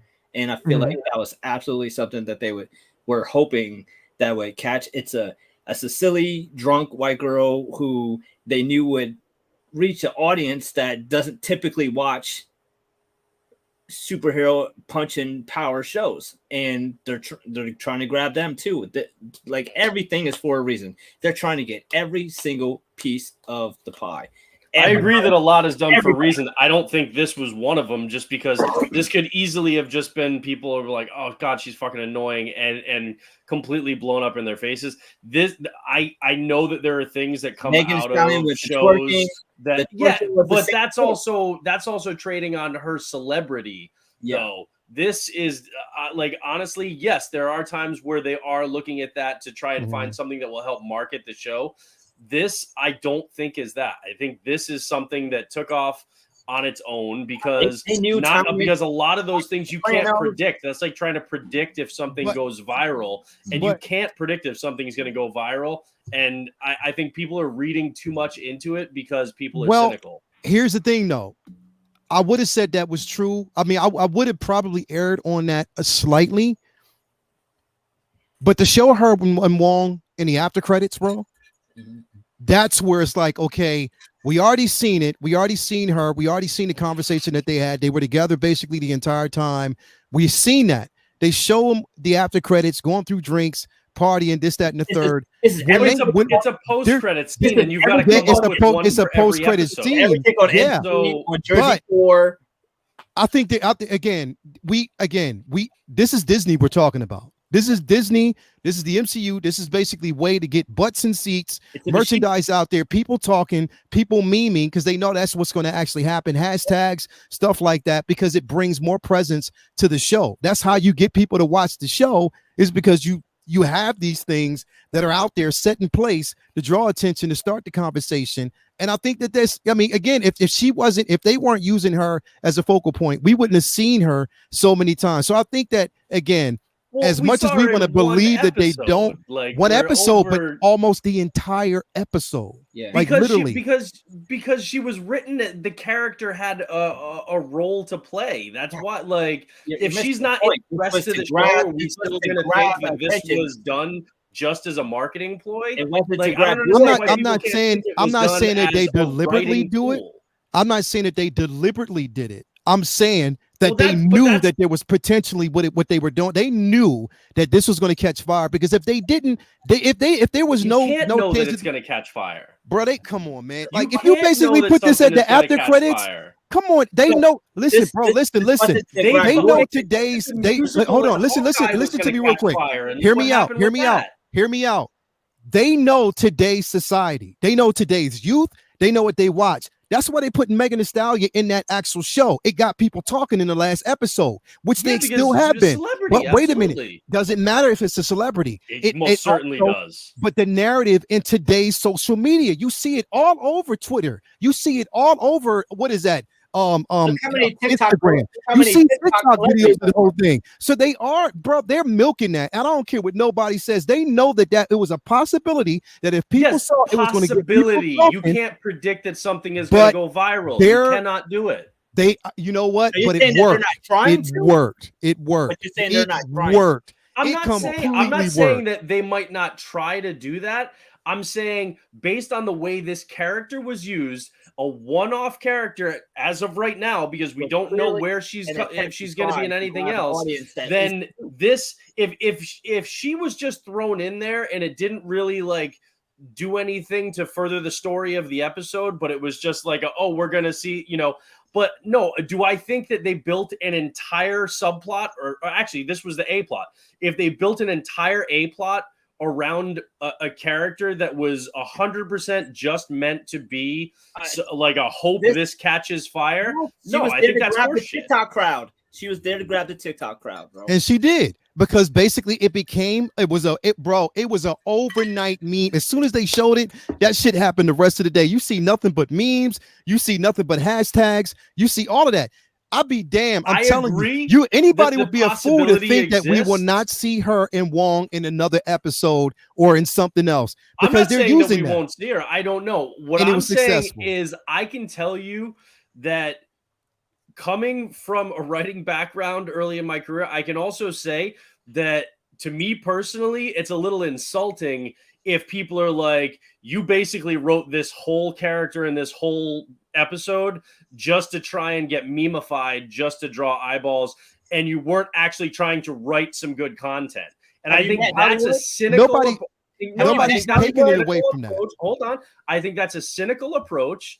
And I think a lot of people, and I think both of you guys are doing it right now, is saying that this was 100% just written because they were hoping it was going to catch fire. I'm not saying that it was basically written for that. But bro, come on, bro, you would be literally, I'm telling you, you would be naive to believe that it was not in the back of those execs' minds when the writing was right there. They were like, you know what, this character's there. Even when they seen her, when they basically went over the script, they saw her performance. I bet you any amount of, I'm not talking about the writer. No, but you are, because the character originated in the writing room. I'm not talking about the writers.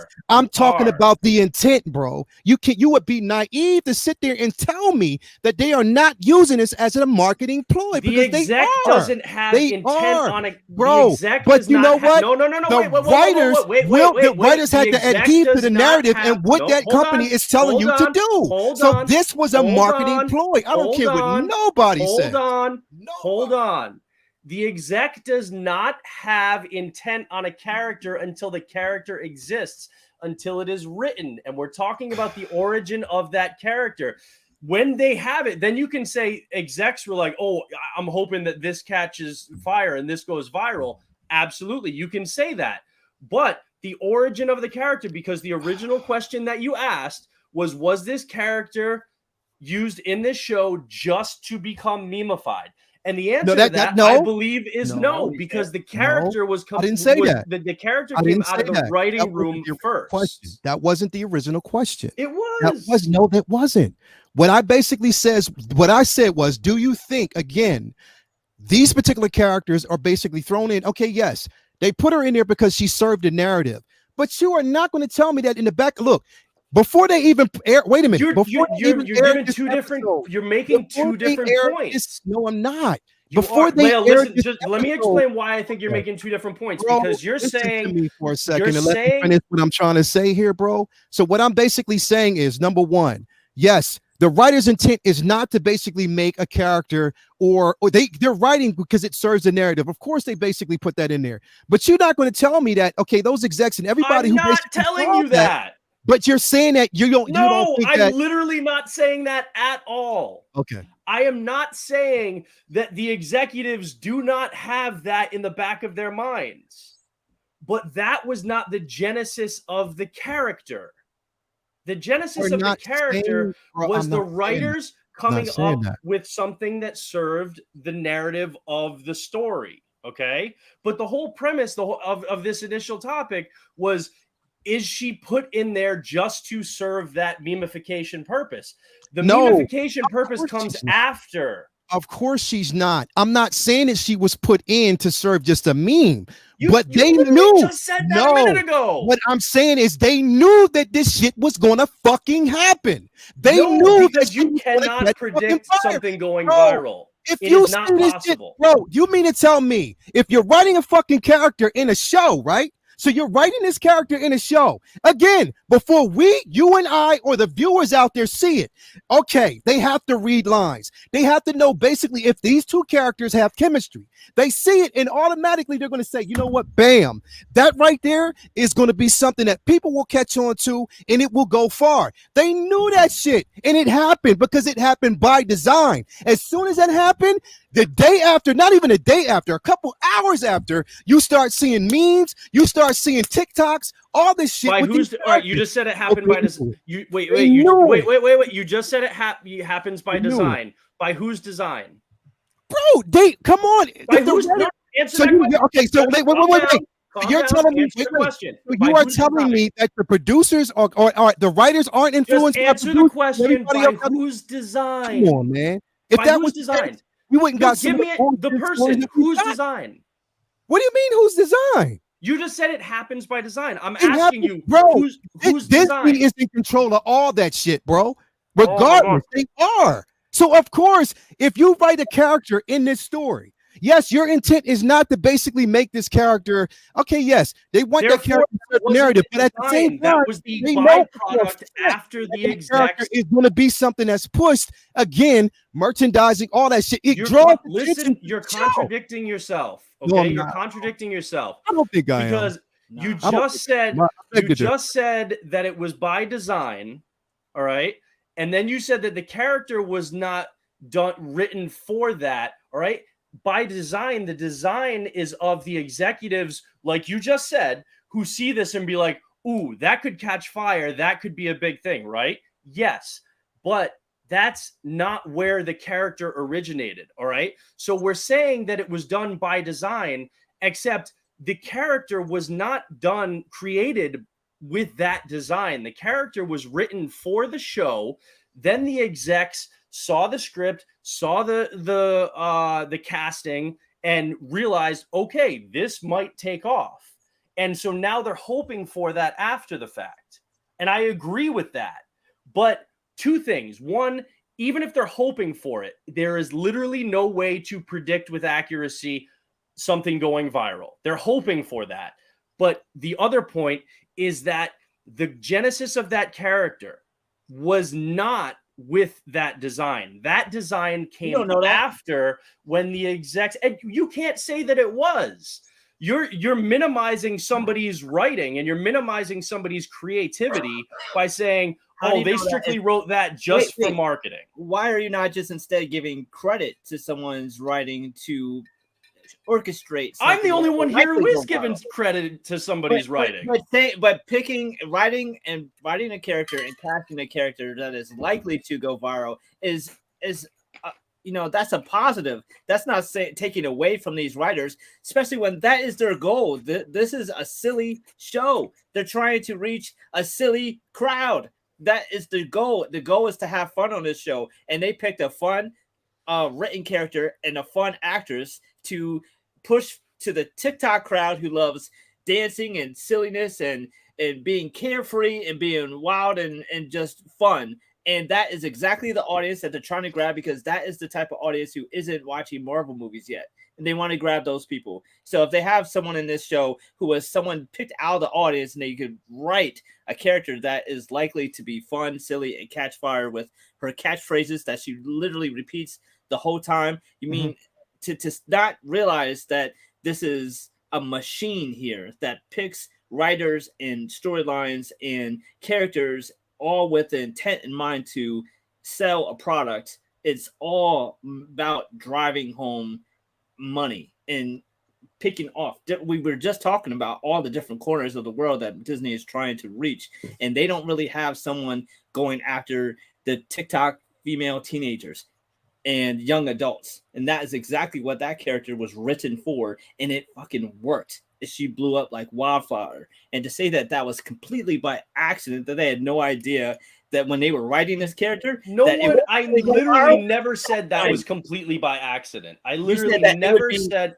You said that it was. I said they have a design for the show, right? And they wrote a character that is in line with that, and then executives after are going to be like, "Oh yeah, I think this is the thing that's going to blow up." They're writing the entire show with the intent of reaching a specific audience, okay? Right.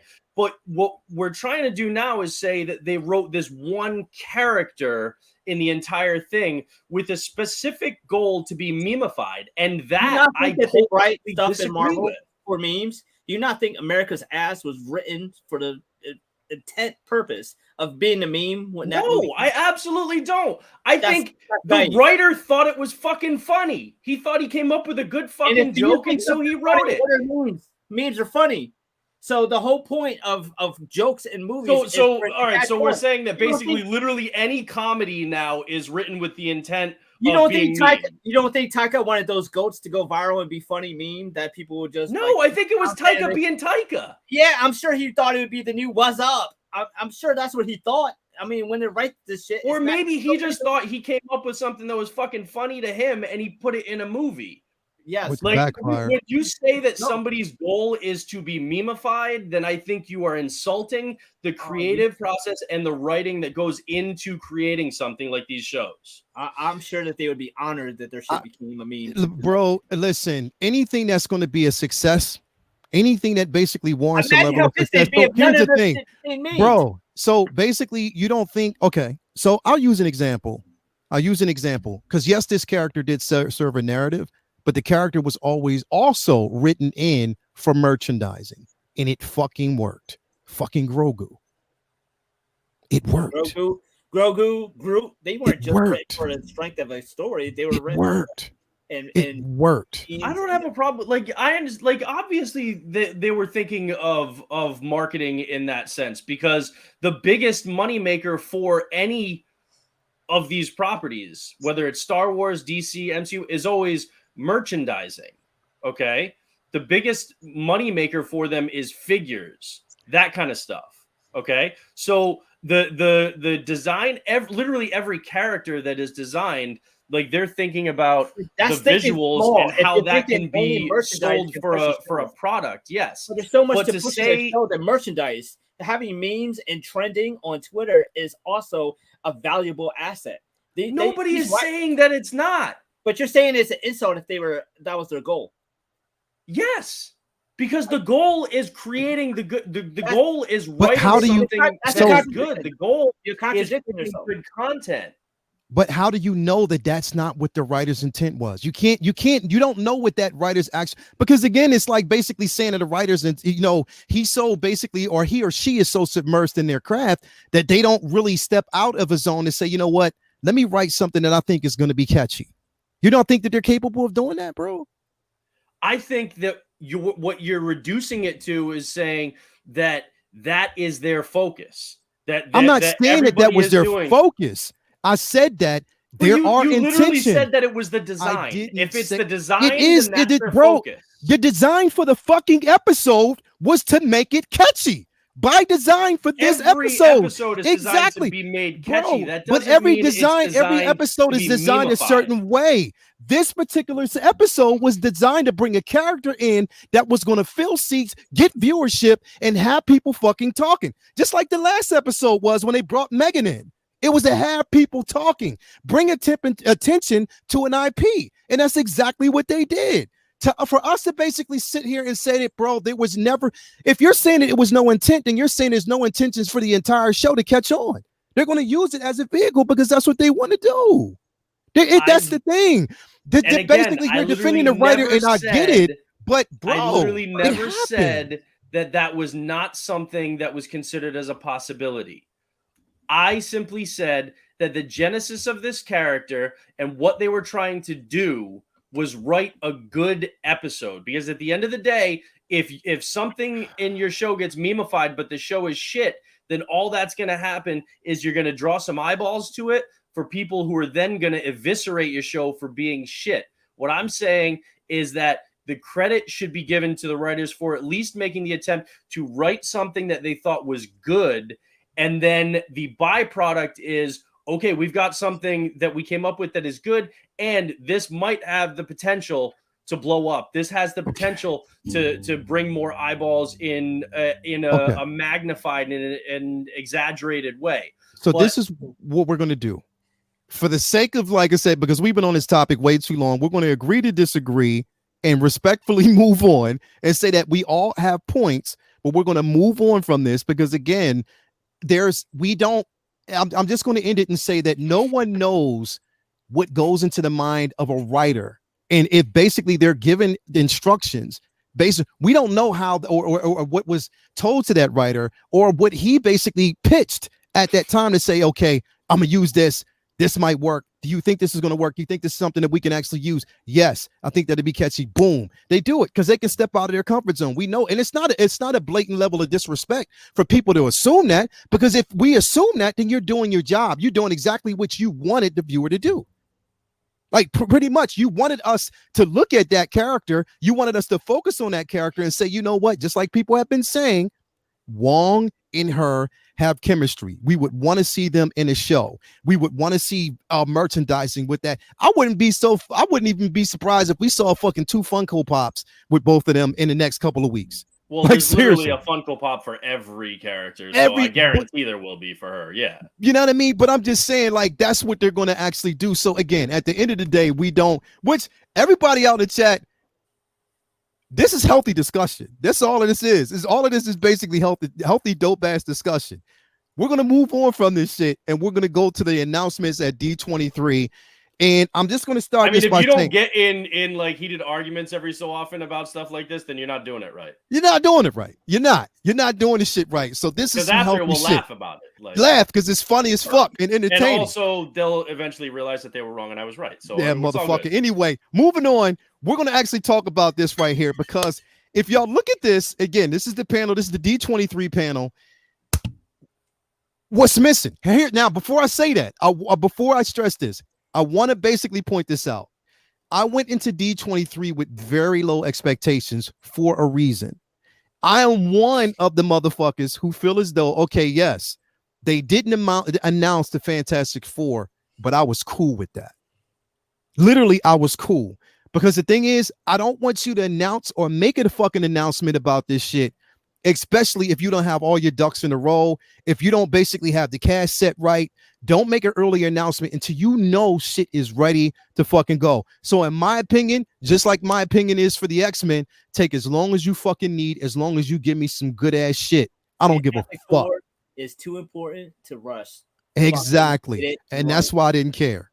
That's just why I basically did not care. It's the most important property to me of all the shit they've done, maybe since day one. I want to get it right.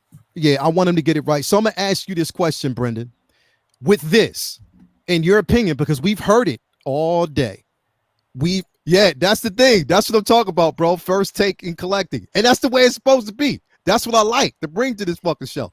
But anyway, in your opinion, because we've heard it all day. We've heard it on different shows. We've heard it on John Campea. We've heard it on where everybody was talking about D23 as far as the Marvel and Star Wars, which we'll focus on Marvel, as far as the Marvel presentation was disappointing.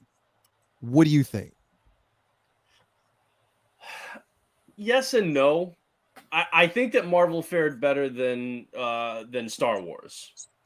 I really enjoyed the trailers that we got. I mean, it was really just two, but I really enjoyed the trailers that we got. So you mentioned like John Campea, like I know what he said, that like this was a complete missed opportunity. I agree with that partially. I think I really liked, you know, the Thunderbolts team announcement. Really, the Armor Wars is on there, but all we got was, we're still going to make that. Like there was nothing actually, you know. Ironheart, again, we didn't really get anything on. The Marvels, they gave us an explanation of like the plot a little bit more about like the whole swapping places and stuff, but that wasn't really something that needed to be done in this venue. Daredevil, it was cool to see Vincent D'Onofrio and Charlie Cox out there, you know, together. They haven't even started filming that, so there wasn't really a need for that. Echo, they did show some footage, but we didn't get to see it. Same thing with Loki season 2. You know, we got the announcement of Tim Blake Nelson. I think that was his name, coming back as the leader for Captain America, which admittedly was an odd choice, you know, confusing, but they might have a really good plan for that. So, you know, we'll reserve judgment on that. I do partially agree with what John Campea said about how if this is your premier event, this is like your Super Bowl event, then you should bring something to the table that's like gonna, you know, be that water cooler moment that's like, oh shit, like this, right? I also agree that if you don't have it, don't rush it and fuck that up. So it's kind of like a catch-22, because if you look at any of these things in isolation, any one of these things could have been their own just like drop on social media, on, you know, Marvel's socials, a press release, you know, live on YouTube, you know, something like that. None of these were like, oh, this has to be D23 kind of like showcasing, you know what I mean? Altogether, I still really enjoyed all of it. It was good to get it all kind of in one, you know, drop. But if we're talking about in comparison to like what they did at previous D23s, then this definitely was a step down in terms of its impact. But again, Secret Invasion trailer, Werewolf by Night trailer, I enjoyed both of those. I know the Werewolf by Night one is a little bit more divisive, but I think it's what I was kind of expecting it to be. And so I'm okay with it, but I know it's not going to be for everybody, just like She-Hulk is not for everybody. So I will say Thunderbolts, two things, one about Thunderbolts and one about Echo Daredevil. First, with Thunderbolts, one of the things that I think people aren't really talking about that much is they named all of the cast as like you know, Florence Pugh as Yelena Belova, and like they named all of those. They didn't name the actor or the actress that played Taskmaster in the Black Widow movie. They didn't, because I thought they did. They named her on stage. No, they didn't. They named the actress that plays Ghost. But if you go back even on like Marvel's main like statement that they put out when they were like, you know, they don't actually name the person playing Taskmaster. They did. No, I'm not. They just said she wasn't there. They named her, but then they said that she wasn't there. So they said she's returning as Taskmaster. She just wasn't present. Because in the text they did not. They named her. Because if you go on the Marvel, okay, so I didn't watch the video of that panel, but in the text that Marvel put on their site, where they call everybody out, Julia Louis-Dreyfus, they did not call out the actress playing Taskmaster. So that was the only reason why I thought, is it possible that maybe we get Tony Masters, Yeah, Taskmaster that the program was based on, and we can still get that version. That was my only question mark. Because Kevin Feige was the one who introduced everybody on stage. I know Florence Pugh wasn't there, and they mentioned her, and she put a video up. But exactly. I didn't know that they mentioned by name the actor that played. Okay. Yeah, they did. They basically mentioned her, and they just said that she wasn't there, but she's returning in the role of Taskmaster. Okay. All right. Yeah, that's fine. But it's just we'll go ahead, finish. Well, so that was my only thing is like, but I still hold out hope that maybe someday we get a Tony Masters and it's like, this is what we base the program on. That's entirely possible. And Thunderbolts would be an interesting place to do that too. So would like a Captain America movie. So, we'll see on that front. And then the other thing is it would have been cool if we got to see the Echo footage, but we didn't get to see that. That was only for the people in attendance. But as I mentioned to you, Lael, I've got a big bag back behind me. So for all the people, if you're feeling a little hungry, for all the people that were like, oh, this is the Netflix Daredevil, I got a big bag of dicks for you guys to all chomp down on. So whenever you're ready, you let me know and I'll throw those your way. Because it is not, Charlie Cox even said, this is not season 4. This is season 1. This is a new version of this character, which I've been saying forever now, that this is the MCU, this universe. But that's not to say that the Netflix stuff is in canon. It's just within the multiverse and it's a different universe. And this is not the Netflix continuation, which means now we can get a comic book accurate version of the Hand. We could still have the same actress potentially come back, but get a different version of Elektra.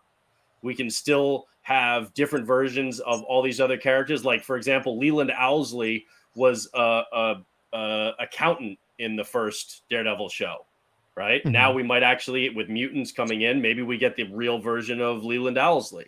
So there's a lot of potential there, but like it flat out said, like, no, this is not season 4. This is season 1. This is a new iteration of Daredevil.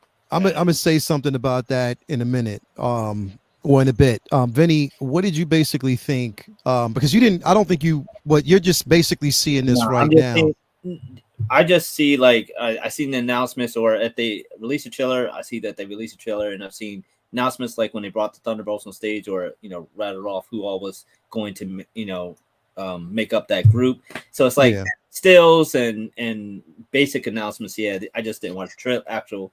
Trailer. Like I seen that they was a Secret Invasion trailer, just didn't watch it. So I get the gist of most of what they had to say, and I feel like Paul Lamb mentioned it, like they kind of blew their wad at San Diego Comic-Con. There wasn't exactly anything that really grabbed. I mean, I think the biggest hype this weekend got was a fake story about Fantastic Four. It got more hype than anything specific that they did.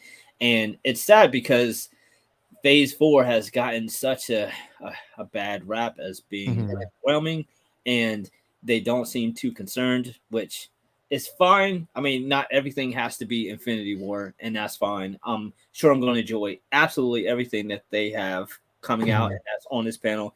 I'm looking forward to just about all of it. I can't wait to see what they're going to do with Werewolf by Night. Thing, which is like a month away. Ironheart is we're gonna get a glimpse of that soon. But is there anything here that's like holy shit? No.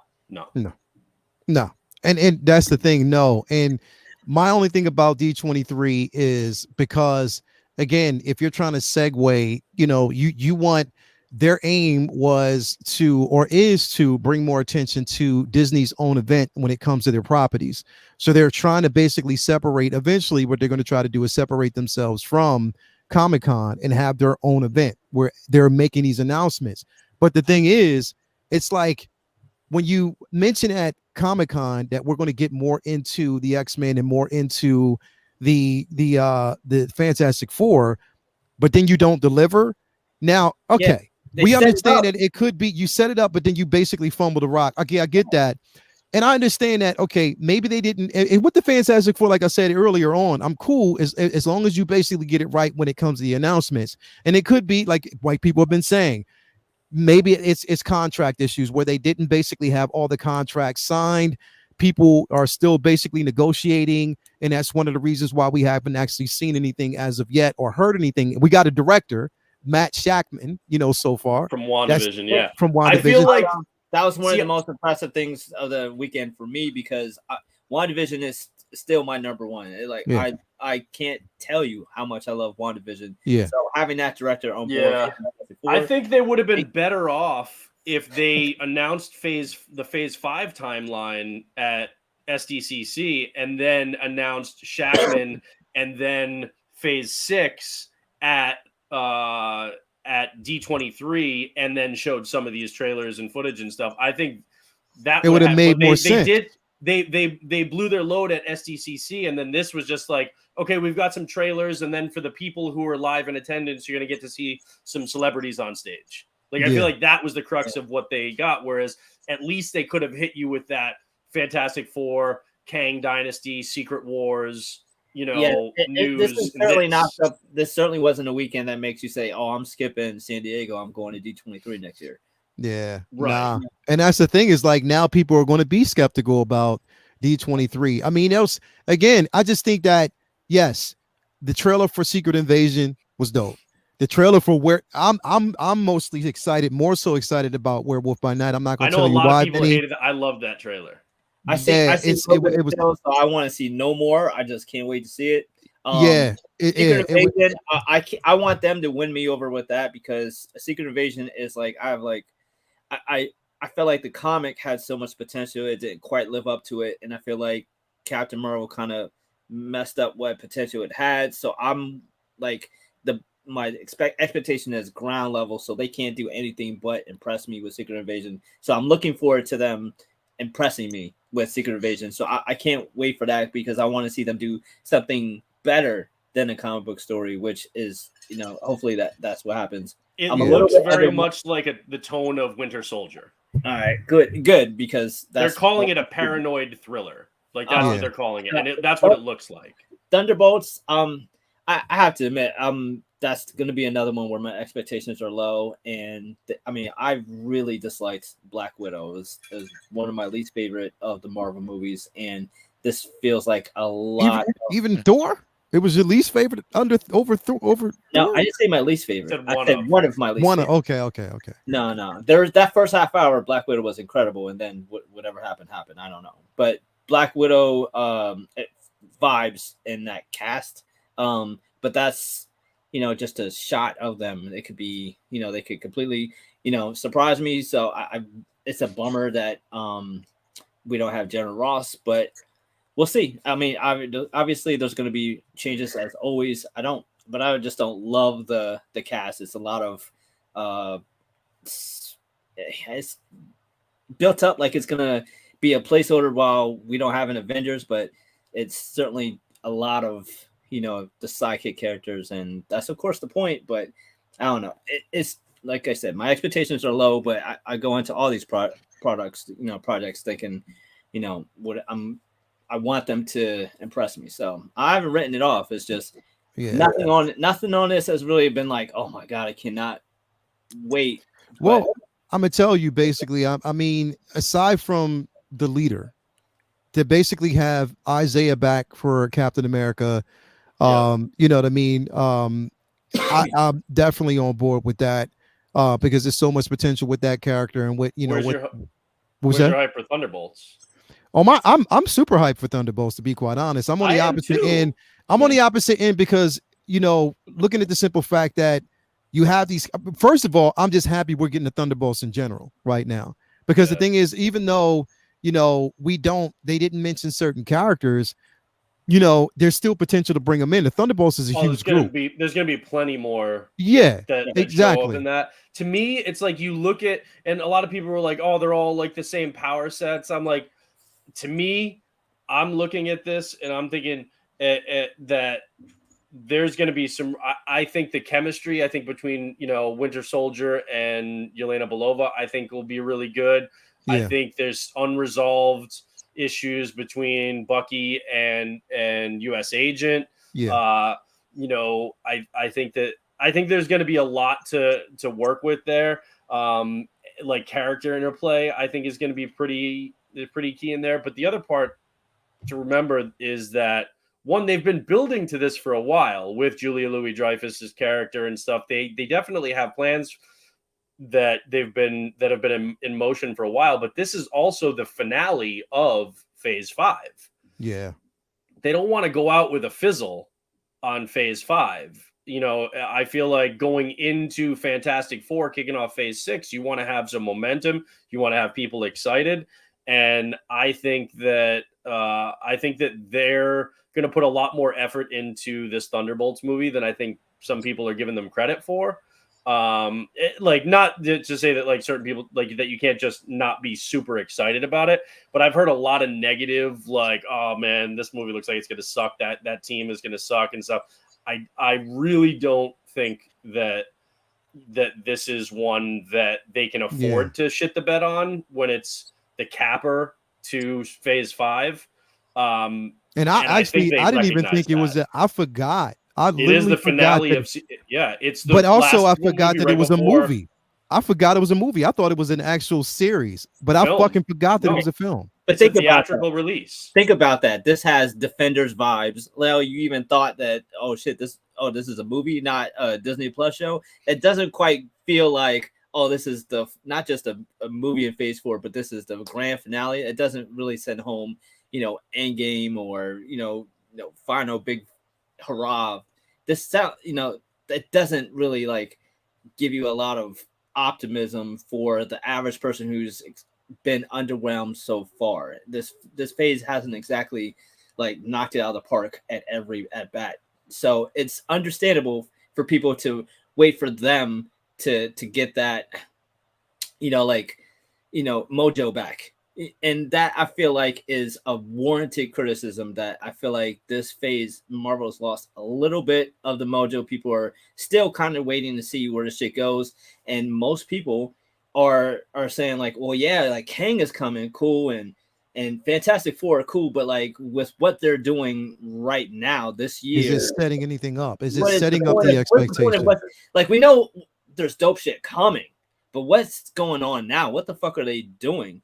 That is a very valid and it's hard because the thing is, if you look back at this phase, we've had some pretty awesome fucking pieces of content. Shang-Chi, okay, we Ms. Marvel, all right, okay. Like, if you have, I'm saying in isolation, we've had individual pieces that are really good. The part that they've been missing is the connective tissue for that momentum of a story moving forward. So I do think they've missed a step on that front. I think when you look at some of the individual pieces of content, Multiverse of Madness, I still think we've got some shit too with like Love and Thunder, but I do think that we have had some really good pieces in this phase. They just haven't given us momentum moving forward the way we did with the Infinity Saga, where everything felt like we were building to that big crescendo, right? And we haven't had that in this phase. But again, I think that's something that maybe they're, aware of, and making the Thunderbolts the finale of. I understand why for some people there's trepidation there.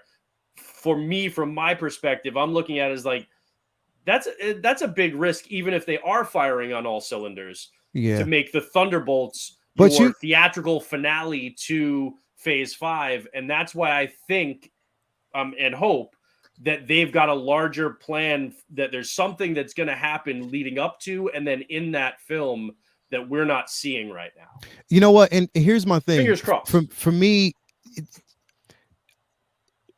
I think, okay, so in my mind, and this is what I have to keep reminding people and keep. Endgame was Endgame, and it served its purpose for that phase. A lot of us have to let go. Like we have to let go of what we felt. We have to basically let go of what we actually felt and what we actually saw then. This is a totally different wave.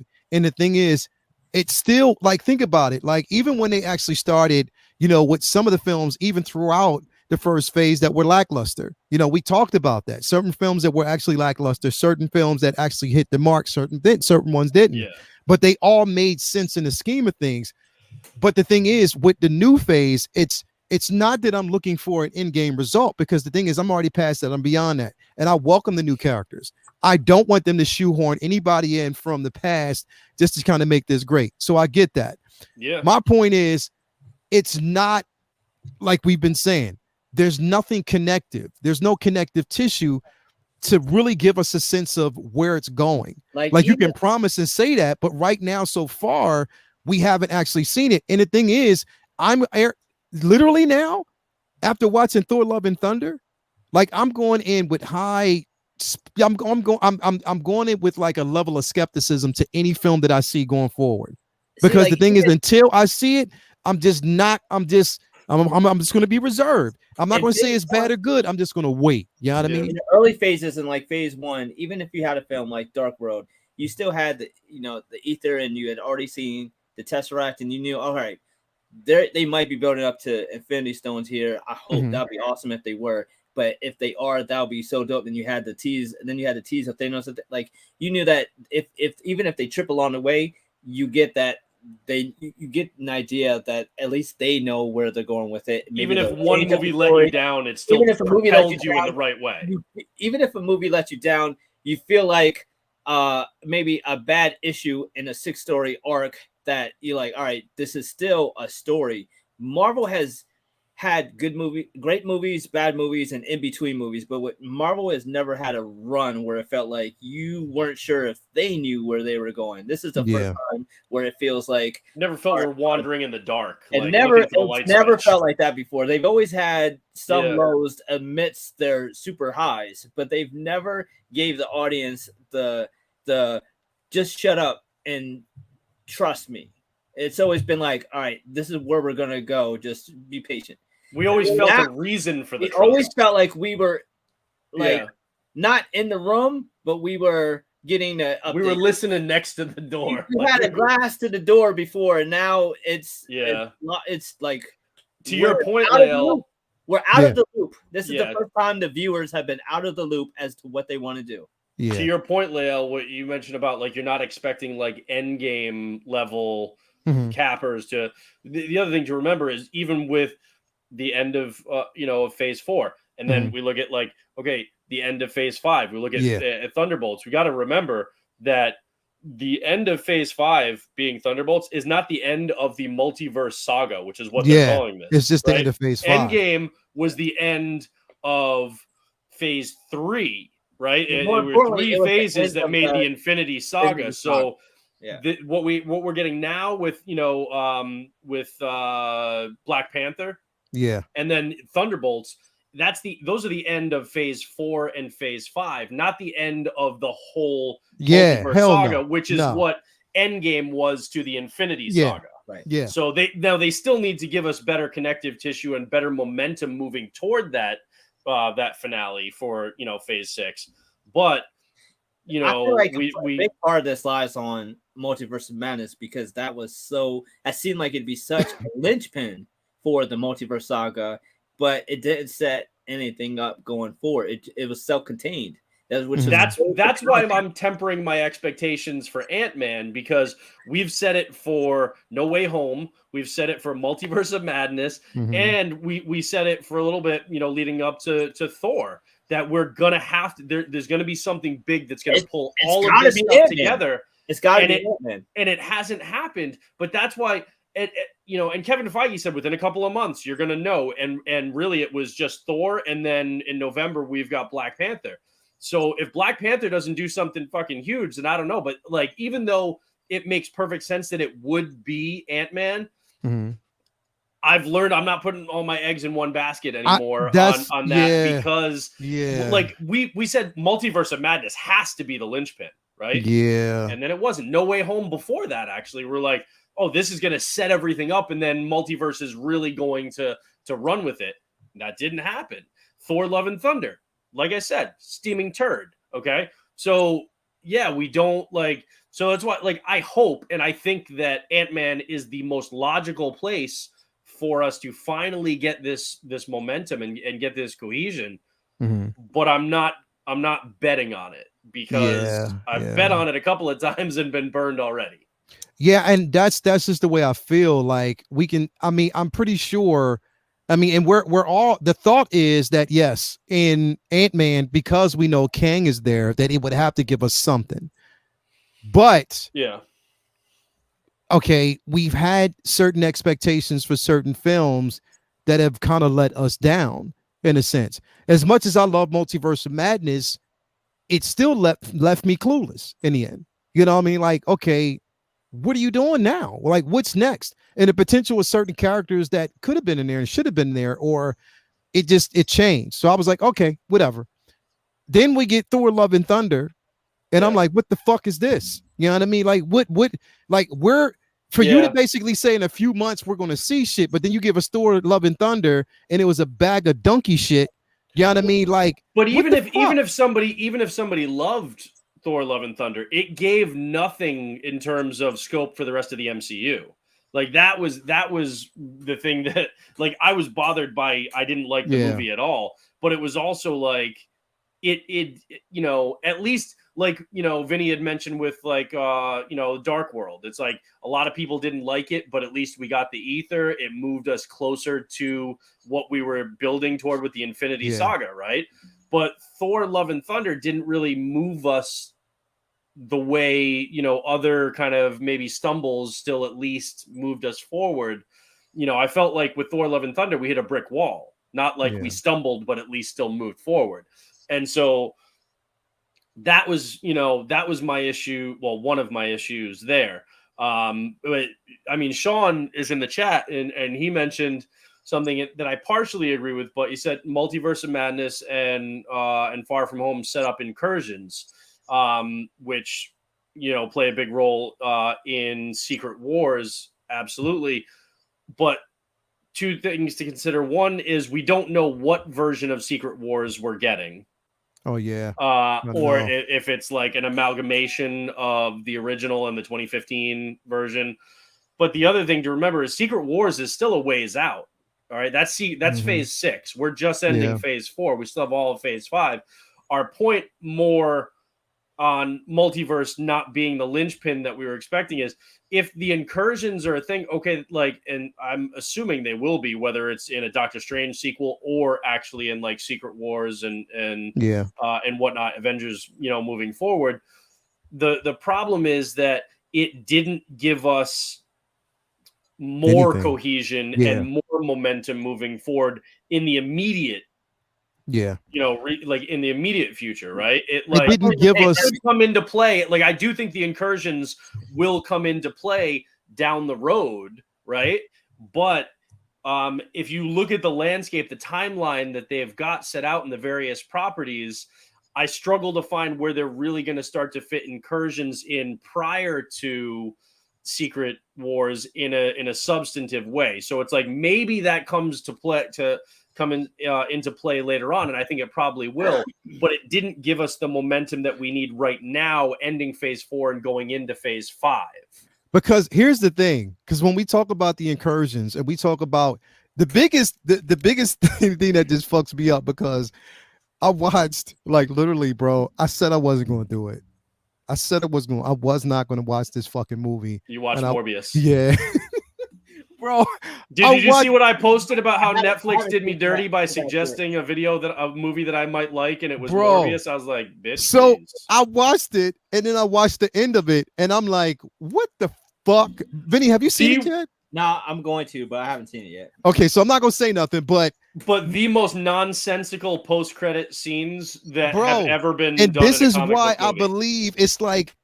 Oh, so I'm getting in the mind of Feige, who is probably they spun a wheel and threw a dart, and it's probably like he's like, okay, we mentioned incursions. This thing is not only just basically affecting the MCU, but it's also affecting the Sonyverse because they did that shit. So it's like, how did they explain their way out of that shit? How do we make it make sense for what we're basically trying to do? So, because, and the thing is, they've literally written one particular character literally out of the MCU. like this written that character out of the MCU to whereas we may not see that, we won't but see in a that way character that again. they could have done it in a way that made sense. Instead, they did it in a way that you're It like made- Kevin Feige was probably looking at that, be like, "The fuck did you guys just do?" Yeah, It like makes no sense. Like None literally whatsoever. none, It would bro. have made more sense if Keaton showed up as fucking Batman in that movie. Yeah, it would, bro. It made absolutely no fucking sense how they did it. Vinny, when you see it, you'll understand exactly what we're talking about. But this is my thing, is it's like now, do you think, and this is what I believe, I'm like, okay, so there was a plan. The plan was supposed to work. Along comes No Way Home. Along comes Venom. Venom, and Let There Be Carnage. And then what we basically see at the end of that film, and they're like, wait a minute, what the fuck? And then we go into No Way Home, and we see what we got there. We see the end of No Way Home. We see what we got there. And then Morbius comes and just fucks everything up. And it's like, yo, wait a minute. So how do we explain ourselves out of that bullshit? And now we got to write what was actually wrong from that dumpster fire. So that's what I'm saying. Like it's really, it's a messy, the MCU right now is just like, okay, it's sort of like, what, it's like the timeline. It's like basically the time variance. So whereas you basically see thing on course, and it has one thing that just explodes, and then you see everything just merge off and go in a different direction, and they got to bring it back in the end and make it make sense. And that's what I think that they're experiencing right now. How do we make this shit make sense? And that's why I saw more blood when I had a hangnail the other day than I saw in that fucking movie. Yeah, about a vampire. Like, come on. Vinny, when you see this shit, bro, and it's free, you can see it free right now on Netflix. It's on Netflix. I mean, it's better than Let There Be Carnage. I'll say that. Yeah, it's better than Let There Be Carnage. I don't know if Feige feels like he has to atone for what they're doing in the Sonyverse. I mean, I can't imagine him putting that much stress on himself, because I wouldn't want to fucking do that. Not atone for it, but more like, yo, what the fuck? I don't think he has to fucking try to write around what they do over there. Hopefully he doesn't even give that any thought, and despite the fact that there's plenty of fans who feel like it's them doing it, and that's what's frustrating. It's like, Marvel's name is on the front, and to a lot of people it's the same thing. Well, that's why what I think Kevin Feige's concern would be is more like, look, I'm not writing your movies. I don't care what you do as long as you're not making us look bad. Yeah. And that Morbius movie, again, I don't think it was as bad as Let There Be Carnage. It wasn't as bad as people. Yeah, it definitely wasn't. But the post credits were so head scratchingly dumb that I feel like he would be like, bro, this is stupid, because now if people kind of confuse like what they're doing with like the laws and the rules of like multiversal, iterations and stuff in the MCU, then they're going to think that this stupid thing somehow has something to do with us, and then that's going to be bad. And so, you know what? Surprisingly enough, they got Morbius, the character, right, in a sense. They got in a sense they got Morbius in a small sense. They got in not in a whole way, but they sort of got aspects of this character right. I did like some of the effects that we actually got from the character. It was pretty dope, but I say like 20% of the effects were good. 80% was like, it literally, that's like CW shit. It was crazy. But the thing is, it was like, watching that and then knowing that, again, when we talk about incursions, it's like, okay, this is affecting everything on such a large scale. And remember, we still got Loki, that they basically showed, they had the Loki cast there as well. So the Loki season 2 is so we don't know what we're going to actually see there. So again, it's like like we're basically saying the entire time is like, how do we, and again, I know patience is a virtue and we will be patient. We just got to wait and see what I'm pretty sure it is somewhat makes sense in the end. It's strange that we're getting 2 Avengers films so late, and we're not, and I guess they have to do it based on what's happening right now. But again, it's just like one of those situations where, okay, we're going into this next phase. You got all these announcements, these films and stuff like that. Yeah, sure, that's fine and dandy, but where is the narrative going? Like, where, that's the most important aspect of it, is where is the fucking narrative going? And when you think about it, it's like okay, like you said, we're not getting the Avengers films until Phase 6, right? Yeah. So Phase 5 does not have a big like team up like Avengers style movie. Yeah. And Phase 5 kicks off with Fantastic Four. Now we all want that to be good. Mm-hmm. All right. But I look at two scenarios. If it sucks, that really deflates you. And then it's like, where do you go from there? And if it's really good, which we all hope it is, then that's great. But that's not your finale to Phase 5. That's your kickoff. That's your starting point with Phase 5. So that's when I can see a little trepidation when it comes to Thunderbolts when you think about it, because it's like you're starting with Phase 5 with the Fantastic Four, and the finale is Thunderbolts. Yeah, nah, so baby, you right on time, Pumpkin. You right on time, baby. That whole phase has to be strong, because if you fall flat on Fantastic Four and then the rest of that phase, it's going to be hard to sell people on what you're trying to build in Phase 6. Yeah, so Phase 5 is critical. Yeah, Fantastic Four flops, and then you're like, it's okay, wait for Thunderbolts. You're fucked. Yeah, but even if Fantastic Four is great, the rest of the phase has to then carry that football downfield. They've got to carry the momentum that a good Fantastic Four would give us all the way through to Phase 6. That's going to be a hard thing to do. I blame coronavirus for all this. I blame coronavirus. I feel like they felt like, ain't nobody going to movies for a few years, so let's just put everything on Disney Plus, and then we'll wait a couple years and start putting good shit back in the theater. Oh, Scholar said they better not butcher Daredevil. I mean it. Have faith. Have faith. So, and Sean, you make a good point, man. Like, part of me does like that I don't know, because I want to be surprised in the end. As long as it serves its purpose, as long as it's done fucking right, because I don't want to be disappointed. And I think that's just how it is for all of us. We Look, just man, don't want to be fans are fucking always disappointed. scared when executives are writing the stories and not solely source material. They used solely source material with Infinity Saga, but they had it as a hell of a foundation point to jump off from. And the multiverse shit they're doing is almost entirely all their shit. And that's fucking terrifying to comic book fans, because we want to see the shit be great. And when, historically speaking, when they don't use source material, it's a flip of a coin. The one thing to consider, though, is even though we had an idea of where they were going with the Infinity Saga, I mean, I don't know many people that anticipated Thanos winning at the end of Infinity War, right? There were still surprises. There were still holy fuck moments, right?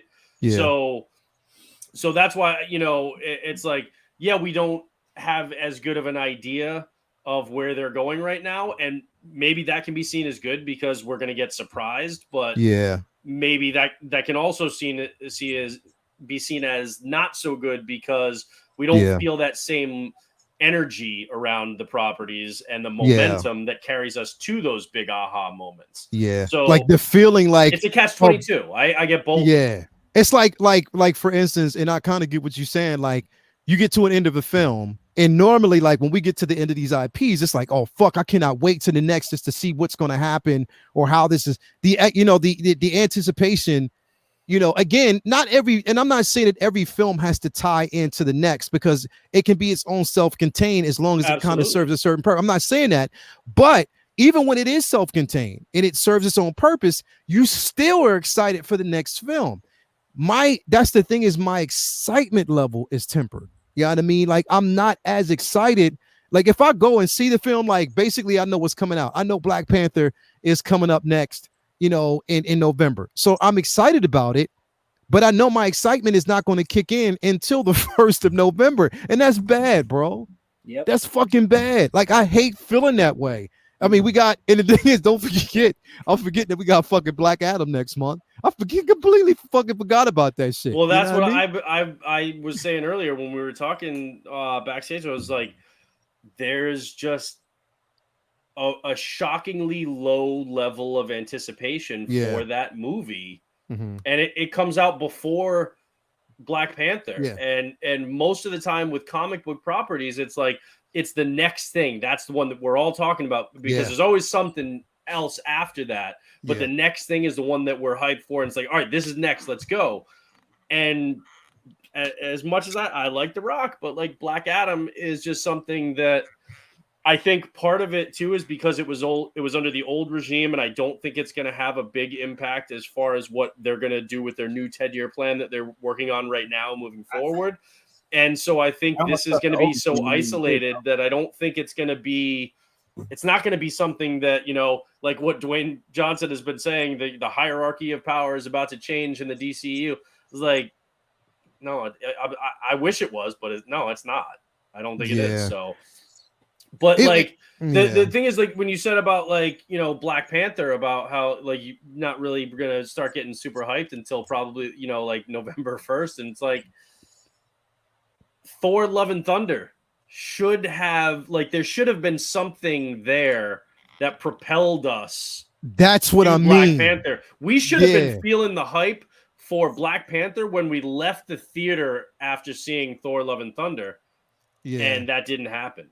Yeah. Because the thing is, and I think it's because, again, the way they did it was, okay, every film was its own self-contained, but when we got to the post-credits, the post-credits let us somewhat know what was happening next. Or, okay, we know something's coming. We just don't know what it is. This last fucking Thor Love and Thunder, that post-credit scene made no fucking sense, or I didn't give a fuck about it. Literally. No. I didn't give two shits about that portion of that fucking film. I don't give a fuck about, literally, that version of, I'm sorry, and people might disagree, I don't want to see anybody from Ted Lasso as Hercules, bro.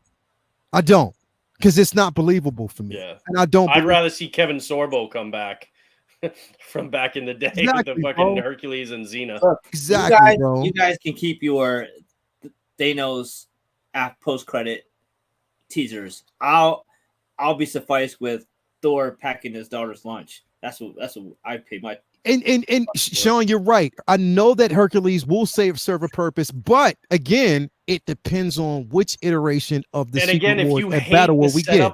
If you hate the setup of the character, it's hard to get hyped about him playing a big role. It's a pretty shit in the next one shouting the most powerful god, and then say, "Oh, here's his much less powerful son." That's the one you really got to watch out for. Exactly. Yeah, it was a bad introduction for a character that could potentially play a really big role. And that's why, honestly, I don't think he will play a big role in Secret Wars. I don't think he's going to have to. The thing is, he's going to have to come in quite early. He's going to have to come in way earlier than Secret Wars, bro. Like, I don't think he's going to play a big role. I really don't. Plus, because they're going to write around him. And it's also our intelligence. Like, we don't know who the fuck Hercules is, and that he won't realize that there's a misunderstanding and be his friend 2 minutes into the fucking movie. Like, he's a fucking hero, and he's not a threat to Thor. He's like, Thor vastly outpowers him and just basically bitch slapped the biggest villain that they've created for him as a villain in the comics for years. So you make a joke out of Gore and then expect us to be scared of the possibility of him having to face Hercules, who's his fucking friend, a hero in the comics. It doesn't make any fucking sense. I'm sorry, Vanilla Gorilla. Hell, fuck no. Okay? All right. Russell Crowe did not belong in that movie as Zeus. He belonged in fucking My Big Fat Greek Wedding. Okay, you know, he sounded like Luigi the entire time, bro. He sounded like he was just like wanting to make some Russell pizza. Crowe was so good as hell no. You know what? It's cool. I understand. Cool. It's cool. It's your opinion. Cool. I fully support your right to be wrong. I fully support your right to be wrong. But Vanilla Gorilla, bro. Love you, bro. I mean, I love you, bro, but you can't tell me that when he opened his mouth, he didn't sound like he wanted to make a pizza or something, man. Like, straight up. Like, come on, man. They could have did. He said because it was funny. Well, I mean, like in that, he sounded like the asshole character in every like rom-com movie, like the foreign guy who's like coming in and somehow seducing the girl that like the main character is trying to get. He's like the villain. Yeah. He's the fitness trainer at the resort. Yeah, exactly. He's the, if they made the Russell Brand character more of like a villain and a bad guy in the in Getting Sarah Marshall, then that would have been his character. Yeah, Thor, Mamma Mia, like straight up, like so bad, man, yo, straight up, it again. No, that's the point. No, Zeus is not. That's not who he's supposed to be, especially if you're trying to introduce Hercules, and especially if you're trying to make him formidable versus Thor, which they didn't because Thor fucking, like you said, one-shotted him. Yeah, that character, he is supposed to be the equivalent of Odin. All right, can you imagine them having fucking Anthony Hopkins acting like that? No. Not Sir Anthony. Couldn't be him. What would you say, Sir Anthony Hopkins? Sir Anthony Hopkins, man. Couldn't be Sir Anthony. Yeah, I mean, it's again, bro. Like, man, nah. I get like enjoy what you enjoy. Like we have different opinions. That's totally cool. Like if you love it, man, you watch that movie as much as you want. I fully support that. My issue with it is more that there are a lot of possibilities with that and other characters that I feel like that movie and that portrayal of Zeus closed the door to, so that we don't have those options going forward. And that is a bigger travesty in my mind, is that there was a lot that they could have done, especially with a character, an actor, the caliber of Russell Crowe.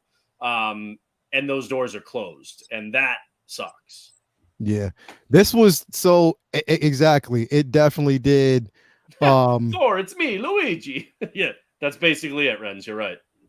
Yo, like honestly, like this was me literally after the movie. Like this was me at the theater after that movie actually shut down.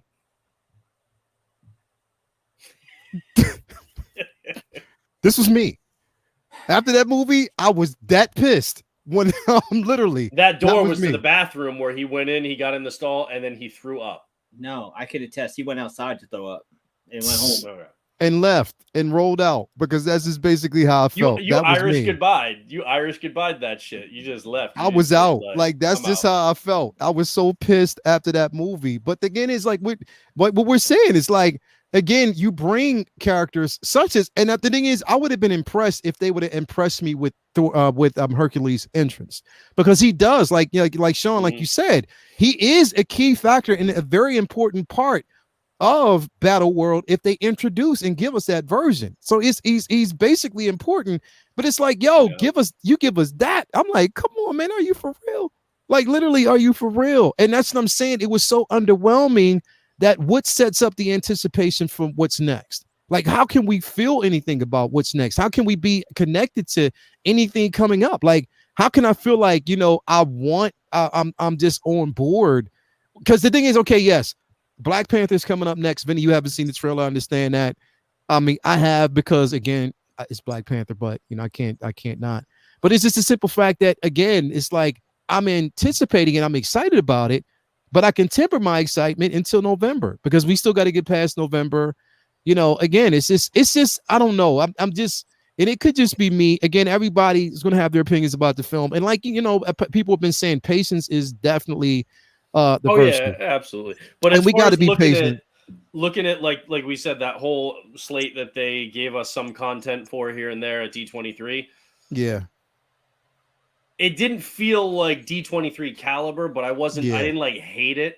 But at the same time, I still think that they did a better job bringing something to the table for that than they did for Star Wars. Yeah. The Mando season 3 trailer looked great. Oh my God. I like the Tales of a Jedi, like animated short kind of things. Like that's cool. Yo, but there wasn't enough substance there. And you know what? The best thing that Lucasfilm brought, and to be honest, probably my favorite part of the whole fucking D23, was that amazing Willow trailer. Yeah, Willow was that dope. Was my fucking shit, right? That was dope. Again, Lord of the Rings, you can eat a bag of dicks, along with the people who think that Netflix Daredevil is the one in the MCU, because Willow owned your ass. Bro, so Vinny, I'm sorry. So basically, man, I gotta spoil this for you. So in the Mando trailer, and he's muted. That's hilarious. He's gonna start fucking miming it. Mm-hmm. Is that when they had the fake AK-47? Yeah. Look at him. He's fucking C3PO telling a fucking Star Wars story. And that's how dope it was, bro. You know that tomorrow somebody's just gonna fucking dub it, and it's gonna be like an old kung fu movie where like your lips don't match, and they're gonna be saying some fucked up shit. That you know. I'm gonna get a C3PO soundboard and hold what Veda, boom, big spurt. all I could imagine when you were doing that was the old fucking Peanuts, like, you know, them like the adults talking. And it's like wah, wah, wah, wah, wah, wah, wah, wah, wah. I can't believe you spoiled the fucking chiller for me, Merle. That's bro. Yo, I was bro, I'm telling you, you can't, bro. You know what? You know what's fucked up, bro? Robert Burnett, literally, bro. And I can't say shit, but Rob Burnett really was going to send both me and the script for Secret Invasion because he has it. I said, fuck no, don't send me this shit, bro. Don't do that to me. I don't want that shit. Don't now, send if you want to me. mail me a copy of it after so I can like own it as a collectible, maybe get it signed or something. After that, yeah. Hell but yeah. Not before. Fuck no. Hell yeah. Also, anyway. I mean, what's up? The odds of it of that script staying the same by the time they actually shoot that movie is nil. So yeah, I don't know. Anyway, everybody, it's at like what 2.5 hours. We've been as a great discussion tonight, some funny shit. But yes. Do you want to quickly just do those? Yeah. Vinny, I want to do your recommendations real quick, and then I'll do that with you, Brendan. So Vinny, let me bring this up real quick because you know what happened? The last time I tried to bring it up, my computer shut down. Okay. It was fucking crazy. It was stupid. It was dumb. So I'll bring it up. Give me a second. Give me a second. Porn, man. Yeah, I think it was some porn. I don't know. We'll see how it is. So. You gotta do that on your phone, man. Were you savage doing it on your computer? So anyway, here we go. So let me bring this up real quick. Vinny, and then I'll let you basically talk about it. Because I think these are the pictures that you actually sent me earlier today. And again, yeah, come on, man. Yeah, so obviously the hot book this week is the new graphic novel by the he needs no introduction, the legend, the man, Alex Ross. He wrote and drew this one. He used a new experimental styles, kind of like his painting style mixed with the new different penciling techniques and a lot of cool coloring that he did. A lot more digital than his painting style, but very, very impressive all around. What is no surprise is the art is fantastic in this book, which I'll get to more in a minute. But what's really fascinating is it's a really good story too, and it's a lot of humor in it. It's not quite as verbose and read mumbo jumbo with the technicalities. Alex didn't really like make sure to go into super detail with. Look at that! God, damn, art is insane. But the story's funny. It's wholesome. It's a classic, Fantastic Four type of story. But obviously, it's Alex fucking Ross. The visuals are to die for, man. He is what he says he is. He is what people say he is. There's no hyperbole with Alex Ross. He's the man. He's the king, bro. Like straight up. The king. He's our generation's like Kirby and them, man. He's up there. I mean, the color in those suits, the way like this whole thing was like it was Kirby and Alex Ross rolled up into one. It was a mesh of his unstable molecules mixed with vibranium so that they could go into the negative zone. Just like the story was so amazing. It was so great. And just the way he drew everybody, just the paneling, the sequencing, the art, the compositions. It was just, as an art fan, oh my God, bro. That right there might be my favorite part of the whole book. That one is just epic. I want this as a fucking print, bro. Fantastic. Oh, dude, he did. He did a blacklight print of this, I believe. Yeah. Like he's just he's just showing off in this book, man. He just did so many just amazing layouts and pieces. Just everything from start to finish was just fire. He's just incredible. But yeah, like I don't want to give away much of the story. The storyline is really good and has a lot of classic Fantastic Four vibes. And if you have ever read a Fantastic Four story and loved the dynamic of their adventures, this is for you. I mean, but if you've never read Fantastic Four, you can read this too. It's self-contained too. Like it references some stuff that has happened in the past, but you don't need to have read hundreds of years of Fantastic Four stories to haven't had to have read Fantastic Four stories all your life to get this. Like you get the point. Really, it's really succinct. It's just really, really incredible. Yeah. It's already out. One Punch Man. It already dropped. Yeah, it's out. It dropped last week. And it's in it's in bookstores too. Like I've seen it in Beta Books, and so wherever if you get it for like $25. Yeah, it's like if you actually still have a bookstore in your neighborhood and they haven't all been just wiped out. Then, you can get it for like $25. You get like hard copy. You can get it for 10 digital, or you can get it on Alex Ross's site signed for like 75. And that's fucking dope. And that's what I did. I got mine Alex Ross signed copy. So I had to get it. Had to get Alex Ross a signed copy.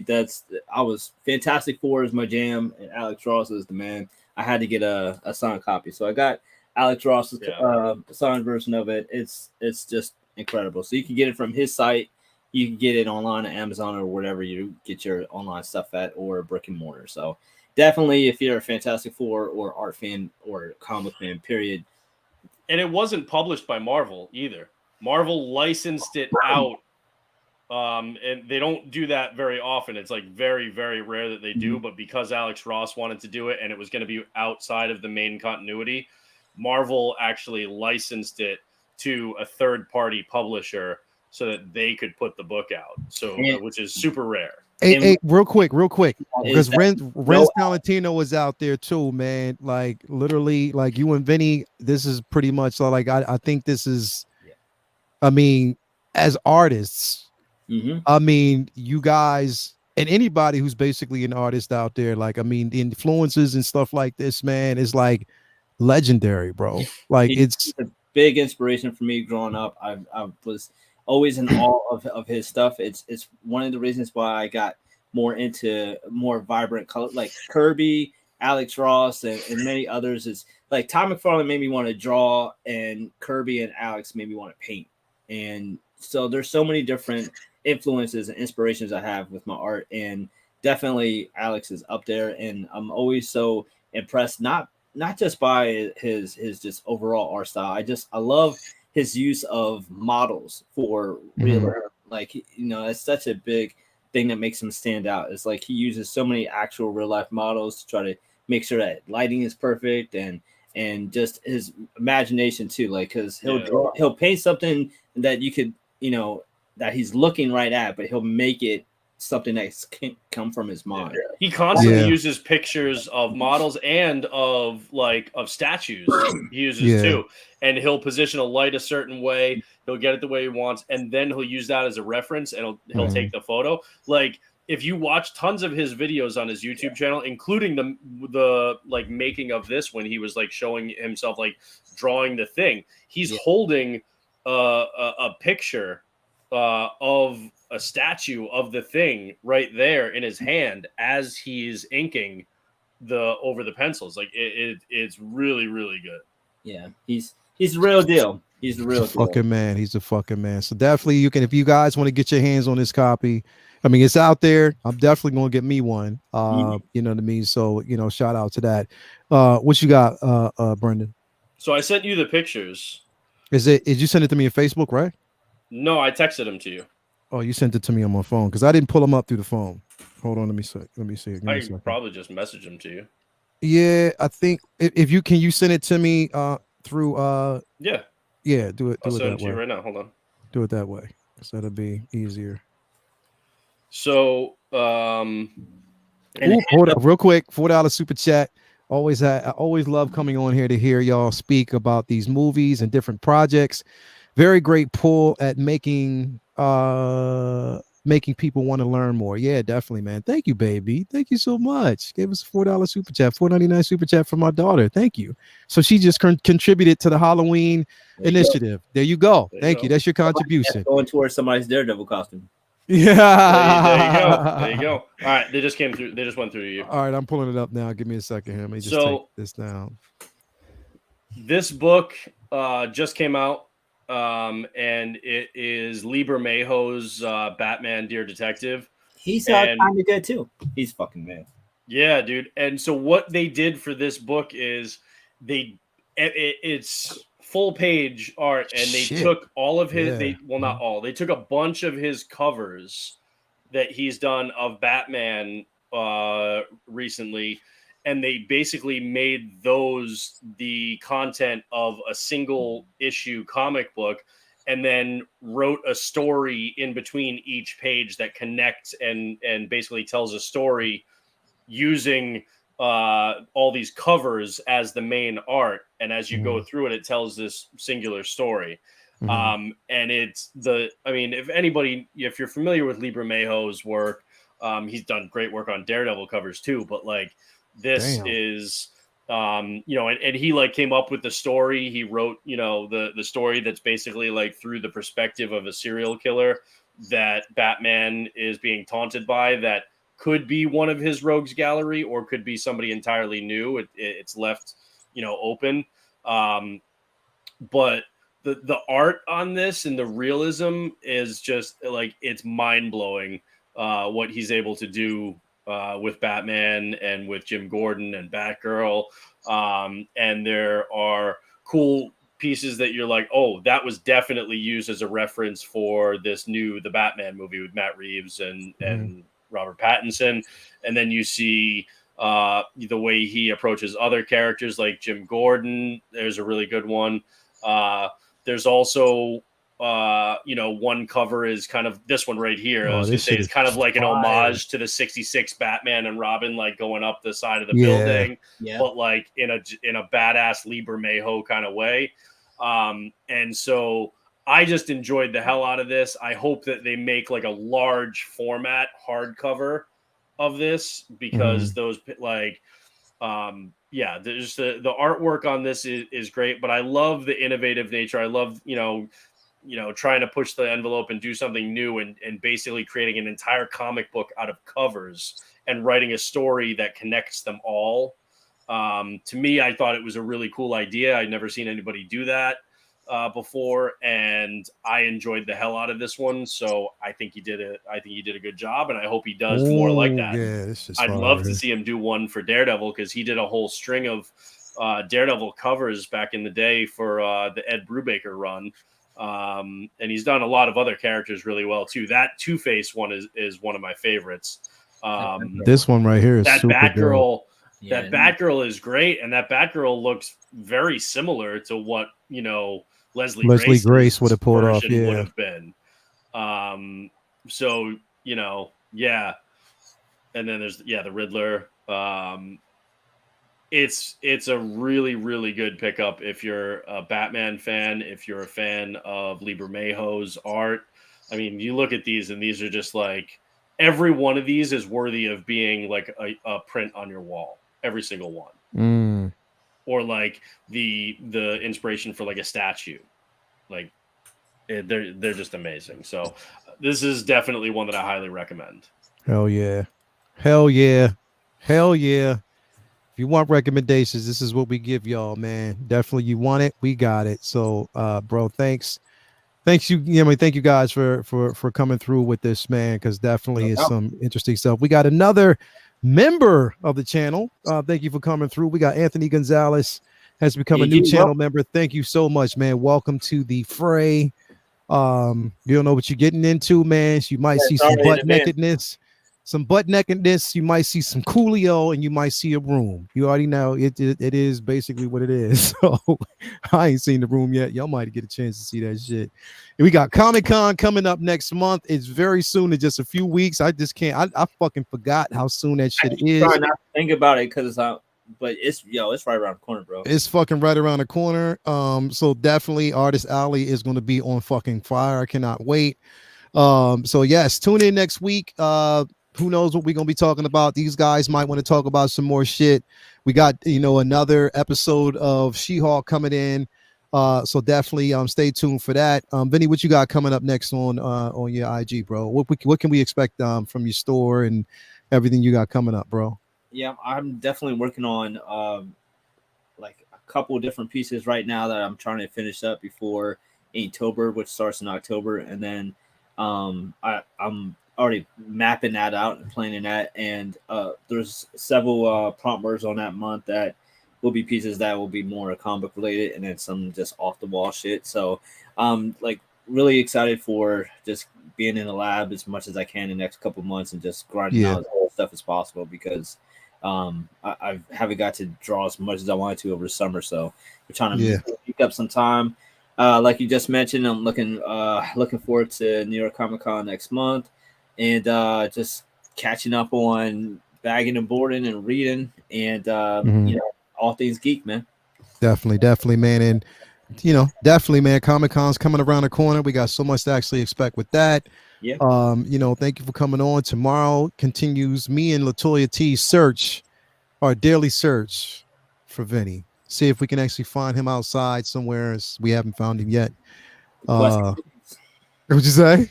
Quest continues. The quest continues. Definitely, we'll basically find him somewhere, dipping around the corner somewhere. We always be like, yo, is that Vinny? Nah, there's somebody else, seeing. So it just doesn't work. Anyway, man, thank you for being here. As always, if y'all haven't already subscribed, enough, go over there, become or actually just come on, man, join the group. Get over there to Vinny and getting his IG store information there as well.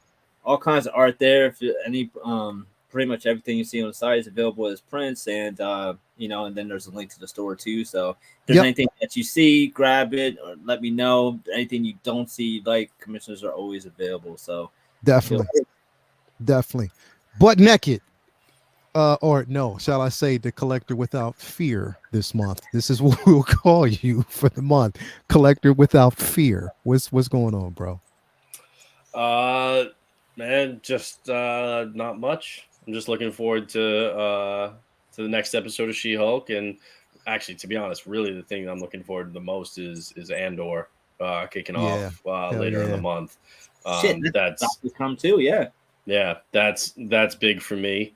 So as Andor graces us with its presence, you'll likely see me popping up and Uncivilized Scoundrels here and there, because it's been and out of Rogue One, which is my all-time favorite Star Wars. So I'm looking forward to that. I actually just got my my limited edition Rogue One print from Bottleneck Gallery that just came in the other day. So I got to get that framed along with a couple. I've got like 6 like really amazing art prints that I love that I have to get fucking framed. So I haven't had them go up yet, but so I got to do that. And then other than that, man, the grind continues in collecting every Daredevil book ever published. I bought about like 60 more. What's that? Keith Tobar out there. Keith, he basically sent me this the other day, like I think it was yesterday. Yeah, dude. So he was already on it. He was already on it. Keith, everybody should be. He don't fucking play. As soon as something drops, Keith is on it. Like straight up. He is on it. But yeah, so I've got basically just I'm continuing on with my reread of every Daredevil book from 98 to present. So I'm doing that while building out, and hunting down these books. I recently picked up number 4, the first edition, the first appearance of Purple Man. And I've got a line on a number 1 from 1964, so I'm looking for that. So that'll be fun. And then I'm also rewatching the Netflix show, and for each episode, I'm making a list of all the things that might not like make it onto like Disney, just so that I can show definitively to people that it doesn't have to be a watered down thing, because most of the stuff from the Netflix show could be on Disney. And I'm 7 episodes in, and so far, as is to be expected, I'm proven right. So I'll keep going with the rest of it, and I'll update people when that's all ready. But yeah, that's pretty much it. As always, man, thank you for coming through. We got another super sticker coming through from Anthony Gonzalez, bro. Thank you very much for that, man. Definitely appreciate that, man. All the love. And that actually $3 super sticker is going to go towards, again, the Halloween initiative. So thank you very much for that. Thank you for all the donations that you continue to flood through. It really, really, really means a lot. Again, if you haven't already become a member of the 1/6 Scale Man YouTube channel, now's the time to do it because there's a lot coming up here. When does that go? When does that go until? That goes into the 1st of October. October 1st? October 1st is basically when it goes to. So yes, the Halloween initiative, donating costumes for kids. I cannot wait because it's going to be dope. I actually, as a matter of fact, I got a video I took because we went the other day to a costume shop and, picked up a few. So basically, I'm going to put a video over here. Probably night after I get off. It's just like a short, just to let everybody know what we're out there doing. So I'll put that up again. Thank also, you guys for tuning. Sorry, just remember everybody that you can get into a bit of a heated debate about collectibles and comics. Hell yeah, like that, bro! And then immediately after that, we're laughing our asses off, and then we just move on to like the next thing, and it's all good. So like everybody, like chill. Remember that next time you get into like a debate on like Facebook or on a stream or whatever. I mean, we're all yelling and stuff. At the end of the day, it's fucking comics, and it's fucking comics, and the thing is, we're passionate about the shit. We're so passionate about this shit, so of course it's going to be heated. But we're showing you how it can be heated, and then you just be like, "All right, let's move on to the next shit." It's first take, baby. In comic universe, this is what we basically do. Even though half the time I'm right, you know what I mean, and Vinny might be right, and Butt Naked always thinks his ass is right. You know what I mean? It is what it is. I have a pretty good track record, so yeah. Fuck you. Anyway, everybody out there, thank you for coming through. We enjoyed tonight. Madison on next week to settle the debate. What you say? Gotta get Madison on next week to settle the debate. Bring your Hell yeah. Get her on here. I'll put it out there. I'll send her like an Instagram request. Be like, yo. She's got to be out on a media tour, so we can get her out here. Hell yeah, get her on here. That's what's up, man. But anyway. And the wife, why not? Hell yeah, man. Thank you so much. Thanks everybody for basically here tuning in with us. We got like almost a 3-hour show, but that was dope as fuck. Jason, man, get your fucking computer fixed, man. So you can get back here, bro. We missed you. Yeah, we probably should have mentioned he did message us. He did say his shit was messed up. The 12th time and said that he was having trouble and he wasn't going to get back in. We probably should have mentioned that. But. Yeah, man. Sorry about that. But Jason, we'll be back next week, man. We'll get you back on, bro. We got to get you back in here, man. But anyway, thanks as always. Great show. Thank you all for being here. Until next week, man. We love y'all. Stay safe. Keep it classy. Remind yourself that you're a geek every day and be proud of it because we are. And that's just how it be. That's how our movement is. But anyway, we love y'all. Can't wait to see y'all next week. We are out. Peace, peace, peace.